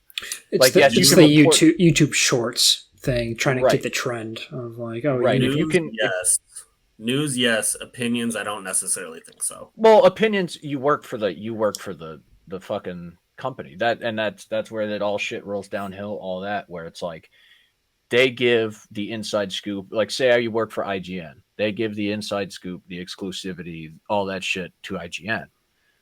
If you are a journalist who decides that their opinion is going to not be something that Nintendo's going to like, you will find yourself not employed at IGN for much longer, because they care about their relationship with Nintendo more than they care about you. Oh, yeah. In that context, yeah, for sure. So, and that's what I'm saying. Where I say, like, they're the Don in this motherfucker. They will absolutely call the CEO of whatever outlet you work for, if it's worth caring about, to them and be like, yeah, I don't like what that guy said. That won't happen again. I'll put it like that. So do you think that because of the politics of the situation, no matter what, every single year, IGN is going to put a Nintendo game up there? Guaranteed. Okay. I could, there is a possibility that person really could just really like Nintendo like that. They could really, someone could, I'm not saying someone couldn't genuinely believe that, but I am saying they're good games. I'm not saying the quality of those games aren't good. They are really good platformers. It's just, I just wanted to throw that out there. It's not like I'm saying these games are bad by any stretch. They're really good. Those award shows are also hard to really gauge because they're pulling in the same journalists as the judges, and they're the ones nominating specific ones to put on these lists. So you could have a group that is just gung-ho about the latest Zelda when it might not have been the best, and it's going to be on there regardless. And that's the problem, is like the just integrity in general. It's not just from the standpoint of false reporting, but from the standpoint of putting your bias aside. If they can't put their bias aside, if they just love Nintendo, it's like, whether I like it or not, I kind of got to look at it. It's like same, like you're talking about the God of War Ragnarok thing. It's like, we're all God of War fans. I'm a fucking Kratos fan. I enjoyed all the God of War games, but I'm not going to sit here and pretend this game is something it's not. Like I said, I love Tom Clancy. The Division, I did not like that game. I thought it was fun for the first few hours, and then the gameplay loop was repetitive and the game was boring. There was no need to diversify or change my tactics in any way. I felt like that game was incredibly shallow. I can say that with my whole ass chest, loving Tom Clancy games and pretty much all of those franchises, because I'm putting my bias aside, because that's what you're supposed to do. Like us just shooting the shit, it is what it is. But it's like, if you're publishing and you're trying to influence purchasing decisions, that's where it becomes an issue. If Nintendo innovated a little bit more, I don't think it could hurt, but they're not going to step outside of their comfort zone and essentially establish that standard. Like, let's say hypothetically, you collect, make it the Star Collection tied to some kind of different movement mechanic, like some kind of cart, like you're racing, and then if you win the race, you can get like a star. Like if they did something like that, it's a little bit of Nintendo innovation on their part. You wouldn't like that one? It's just Mario Kart. you already just said Mario Kart. I was thinking Donkey Kart, but Mario Kart rolls off the tongue a little bit better. But no, all bullshit aside, that's just what it is. It's unfortunate. Yeah, they're in their own lane. That lane is making them tons of money, so I'd like for them to innovate faster than they do, because they do innovate, but it's just at such a slow pace that the comparison to other companies that are innovating at a faster pace kind of make them stand out in that they're not doing it. Shit, they might be playing on what we've been talking about, which is like that, they'll put out the same shit over and over again, but they'll put out like a one random innovation every so many years. It just cleanses the palate, and then they release the same shit. Give you a 3-4 year dev cycle between Mario games, and they're like, the Mario game. Change the star to be green. Right, amazing. And it's like, it's been long enough since the last one where I'm like, it is what it is. It's weird because with Mario, Donkey Kong, Metroid, probably those three I think they're kind of exceptions to the rule. Those ones can, it's dude. I don't know. There's something about like the Waluigi game that's like another platformer, but it's your Play-Doh. Like, oh my god. Okay. In all fairness, just because you bring that up, the fucking Wario games, because Wario had his own set of games that were honestly pretty fucking. And I'm not talking the WarioWare games. There was Wario like games for, I don't remember what they were even called. I think they released one relatively recently. I haven't been in the Nintendo loop, but I remember playing them for the Game Boy, and they were different than the Mario games. They had their own different mechanics, and they were solid games. Yeah, the Wario Land games on the Game Boy. Yeah, and then they kind of transitioned to WarioWare on the DS, and then they did that like hand-drawn art one, like WarioWare Shake It Up or something like that. That one was fantastic, but it also didn't sell very well, so they kind of abandoned it and went back to the WarioWare formula. I have, and just because it kind of had a little brain blast, a little separate. It's on the same topic, but another game that could have been on the forgotten IPs list, fucking Advanced Wars. They did do a remake for it recently. Yeah. The Advance Wars, which I don't know if you've seen Advance Wars. It's a tile-based tactical game where you're building armies and managing resources, and counterplaying. You're just trying to outplay your opponent. It's Fire Emblem with tanks. Yeah, very fun, very cool. I actually got hooked on watching world class Advance Wars players. There's like a it's on a website somewhere. Essentially, it's like a ROM emulator of Advance War games, and there's like a whole community of people that play OG Advance Wars, and I could keep up in terms of like I'm watching from the outside looking in. Like these guys would kick my ass, fucking 8 times before I knew what the hell happened. I'm sure, but that's another example of games that would be not in the traditional Nintendo,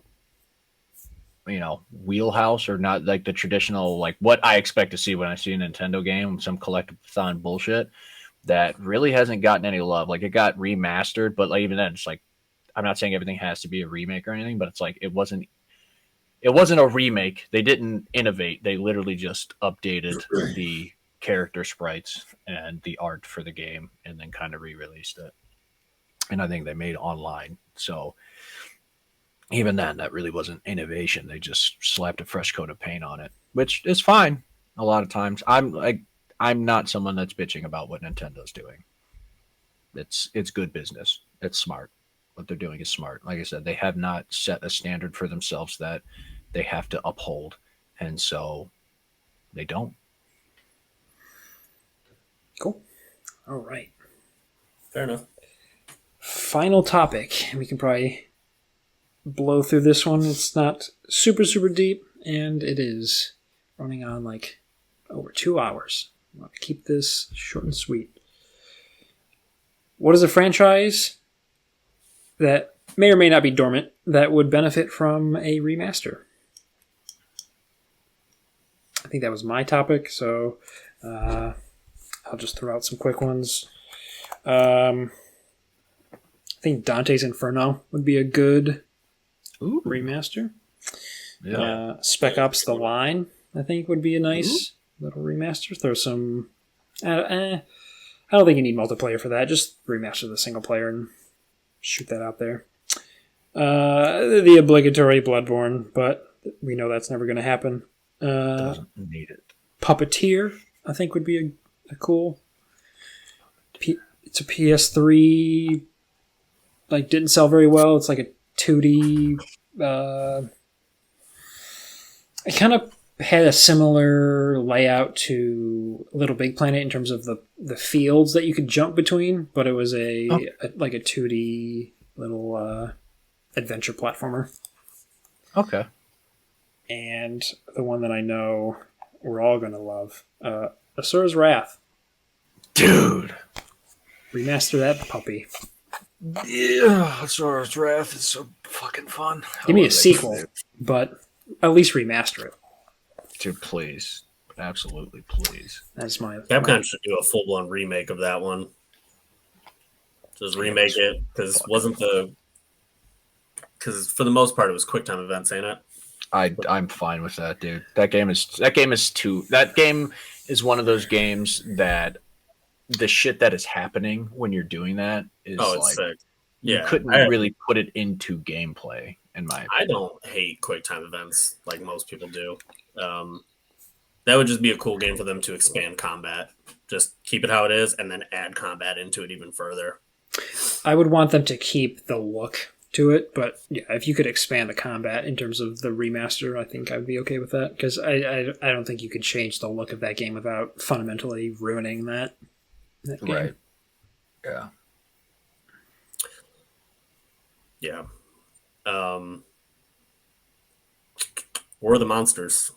Oh, fuck yeah. Rock solid. Yep. Give it a incredible destruction system and keep it kind of in the mentality of something Smash Brothers-y, where it's simple. Anybody can pick up and play, but you can get dirtball with it. I think War of the Monsters is... You could kind of do War of the Monsters and tie this into the other topic of why can't they figure it out. I feel like there's just a crazy void in the market right now for a kaiju fighting game. Like, I don't understand why Warner Brothers just wants to make a Godzilla Apple TV show and not make a MonsterVerse fighting game.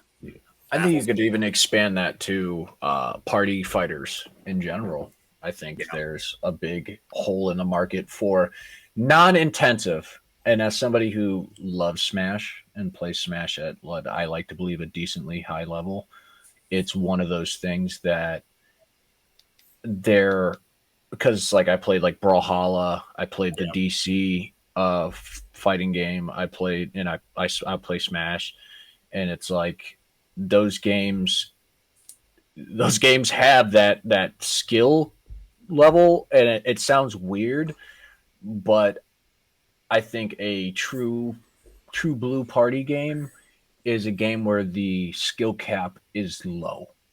Yeah. Like not low entry and then high cap, like low entry, low cap. Like you might lose to fucking somebody who has no clue. You just have to accept that if you pick this game up. This is what it is. Like Mario Party. They did that Godzilla Destroy All Humans game. Or Destroy All Monsters, whatever they named it. That was a really fun game. Yeah, but you haven't seen anything like it in a long time. That's the thing. It's like that game came out, it did okay, and then just no one did anything again. Yeah, and let me rephrase what I mean by it being Smash-like, not 2D.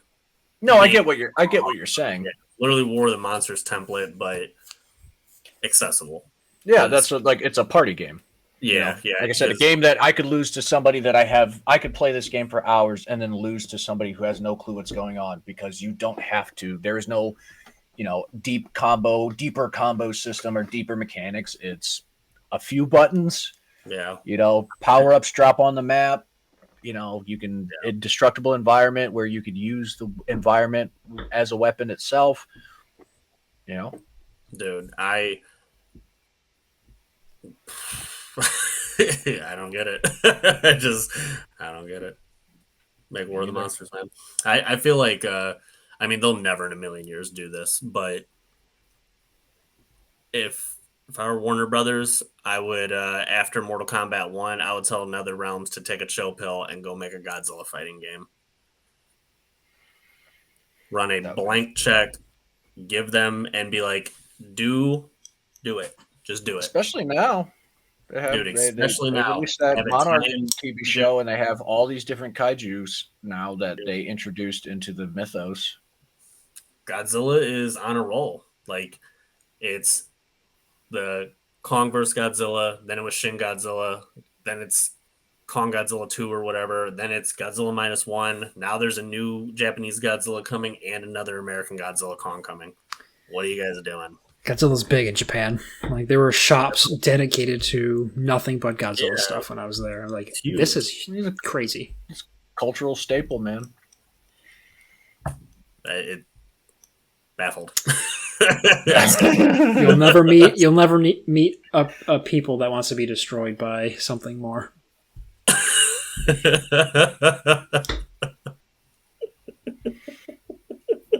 That's crazy.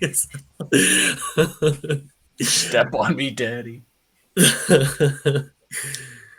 Let a laser beam loose on our tallest buildings, please. Irradiate my body, please. Well, I mean, you got to think they have such like a heavy work culture. They're looking for any reason to get a fucking day off, dude. They're like, please step through downtown. Just hoping to look up and see a kaiju attack. Right. Just the water's like separating. They're like, oops, I gotta go home. Sucks. Damn. It's Godzilla again. Rats. Why don't you move? Shut your mouth. Yeah, where? We're on an island. I was collecting unemployment checks for 5 years last time he rolled through this bitch. And just a last thing on the War of the Monsters, they re-released the PS4, like they like remastered it, not remastered, but put it on the PlayStation Classics, and then a few years later, they updated it for PS5. So it's like, why are you doing that? Just it's in their mind. It's crazy. Any other ones? Nope, I'm good. Cool. All right. Any? Yep. All right. I did make a small list. It's only like 4 of them, and I won't go into any deep detail. But I will say my number one, partially because, well, not partially. I love this game. Fucking Dino Crisis. Goddamn Dino Crisis. Somebody made like a fan made remastery type of thing that they did. I mean, a true blue. Do the Dino Crisis series some justice. That shit is scary. Super fucking scary. And it's also partially because I've been playing Resident Evil 2. Capcom game, remake. Fucking they did all their Resident Evil 3 is what it was. But they did a really good job on those. And I think Dino Crisis is a series that has gotten no kind of love. Dinosaurs are hot right now.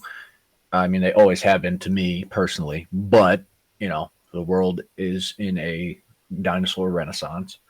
So why fucking not?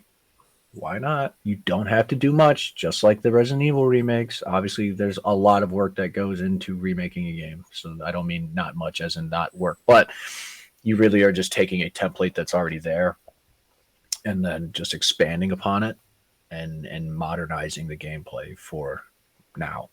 You have all the dinosaur assets from Exoprimal. Jesus. Dude, remember they put that shit out and they made it seem like it was going to be another Dino Crisis game? And then they were like, I can't believe people are fucking mad that we bamboozled them into thinking we were making a fucking Dino Crisis game. They pulled a Nintendo. They didn't say they were making one. I guess that's fair. But Capcom doesn't have the goodwill. That's the thing. Nintendo stayed at like a flat playing field. They haven't ever ruined any goodwill, whereas Capcom was on shaky ground for a while. They were cutting up regularly. They are in the high echelon right now. Right.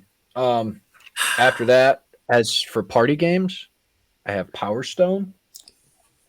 I don't know, fucking Power Stone on the Dreamcast. That shit was fire, and that game could definitely do with a re-rendition. I love Power Stone. You'd love Power Stone, Brandon. It is one of those games that I also believe is a true blue party game. It's like the only combos there are like 3-button combos. Everybody can do them. Every character has them. And then if you collect 3 of the stones, you transform into like your mega form. You can get enhanced attacks, and then you get 2 different super attacks once you use them. you lose the power stone, the stones shoot off, and then there's weapons just constantly spawning in at all times. I remember the weapons are fucking wild, and you could do crazy shit with them. And I think that game could definitely, that game would do gangbusters right now. One which is a personal, Gex. I love Gex. I almost bought the Gex collection the other day. I didn't know that was a thing. I will probably end up buying that. So don't bother doing that. I love Gex. So Gex is awesome. I am in there. And then one that I think is a no-brainer from a financial standpoint, based upon how good Red Dead and Grand Theft Auto did, fucking Sleeping Dogs. Oh, you plot twisted me there. What do you think I was going to say? Boy. I thought you were going to say gun. Oh, no, gun, yeah, gun for sure. But, I mean, in terms of, this one was more like a no-brainer for the industry, whereas, like, these others, you could argue that there would be some kind of chance taken. Fucking Grand Theft Auto and Red Dead did, like, that gameplay. I mean, let's be honest, fucking Sleeping Dogs is Chinatown Grand Theft Auto. So it's super cool melee combat. Oh yeah, no, 100%. So it's like super cool. You already have a entire audience of people that are into this genre of game, and in my opinion, that game is better than those other games. I like Sleep. Obviously, they're more expansive than Sleeping Dogs, but I liked Sleeping Dogs way more than I did any Grand Theft Auto game, to be perfectly honest with you. Yeah, for sure. For sure. So, yeah, those are mine. I know we said one, so it's probably why Brandon had like the one, but I couldn't help myself. I was like trying to decide. I was going to circle one, and then I was like, yeah, I'll just throw them all out there. Yeah. I want to ask you about not ask you, but my fear with Dino Crisis is that everybody's talking like they want it and no one's going to buy it when they put it out. Right, which is why I say those ones are more of a risk. But then again, it's the same thing with the Resident Evil games. I mean, I would say it's arguably the same amount of risk. I think, obviously, Resident Evil has stayed more, but that's the thing. Dino Crisis could have. I don't really see any reason why Dino Crisis couldn't have done what Resident Evil did. They just dropped it. They just stopped fucking. I mean, well, they didn't drop it. They made Dino Crisis 3, and everybody was like, "I fucking hate this." Yeah, and it seems like it wasn't even just Capcom. It just seems like the entire culture was like, Jurassic Park has a chokehold on dinosaurs. No one ever do it. It's like, okay, I mean, you could just what? You could just make other dinosaur stuff, but now you have, Primitive War and stuff like that coming back. I mean, Dino Crisis would hit a perfect, because I'm seeing like dino horror stuff on YouTube now, and it's like quality too, like actually scary, like dino emergence and stuff. Well, they demonstrated that they know what they're doing when it comes to remasters. I think people have kind of zeroed in on what people are looking to get out of a remaster.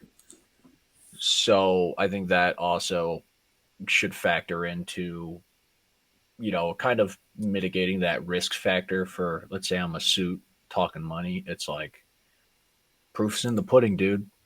They did gangbusters on the Resident Evil 1, 2, and 3 remakes. Absolute.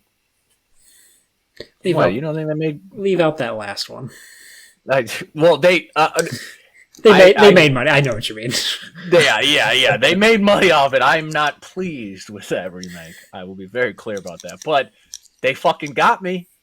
They got my stupid ass to buy it because I was like, "Oh, this is gonna be fucking awesome." And we were hyped. Sitting there like, "Oh, dude, I played the shit. I got the platinum in it. I played the fuck out of that game." And then I was like, but after the first playthrough, it was an exercise in fucking just commitment to what I was doing, which was getting the platinum of that game.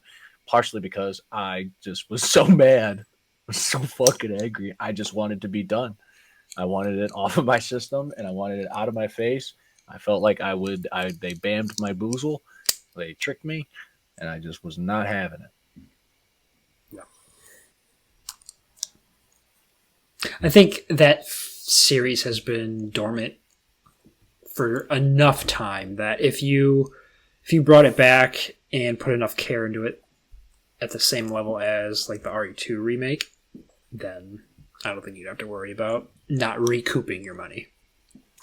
Yeah, if you were to almost recreate, because when they announced RE2 remake and he's getting attacked by the zombie, if you were to recreate that with a Velociraptor and just make it ferocious. Oh, dude, crazy. If I don't know if you've ever watched, have you ever played Dino Crisis 1, Brandon?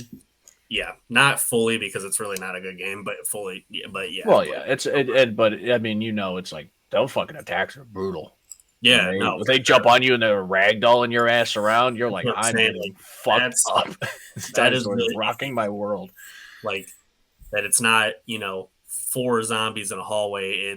There's a raptor patrolling this side of the house, and that motherfucker opens the door. Yeah, open the door to fight. Like I remember that happened to me, and I was like, I paused the game when I was younger. I paused the game and sat it down. I'm like, I am so scared right now. That dinosaur ate the loading screen. Right, he's not letting me get away.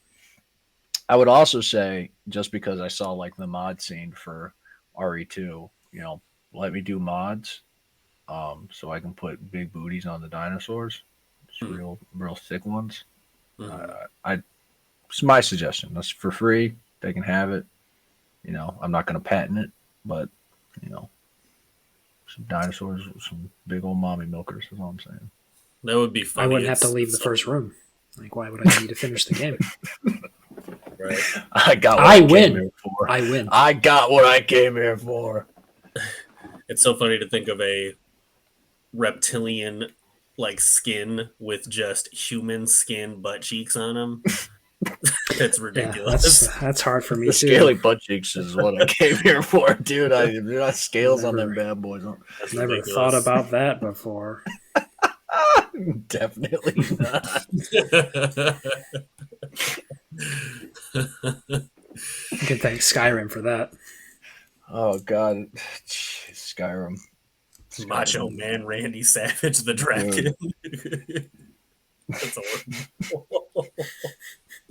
I just like that they made it so his "oh yeah" was soft and then louder as it got closer. Like, I respect all of you. It's disgusting. Like, it's disgusting. Like, the wings stretching the textures. Like, oh my god. Oh my god. That is awful. Just I'll drag and shout into a convex mirror so I don't explode my own brain.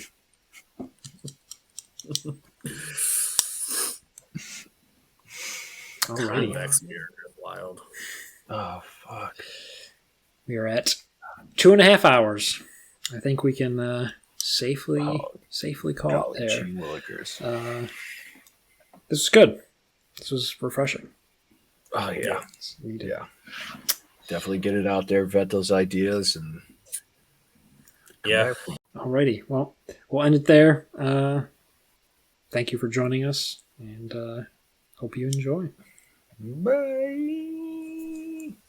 Goodbye.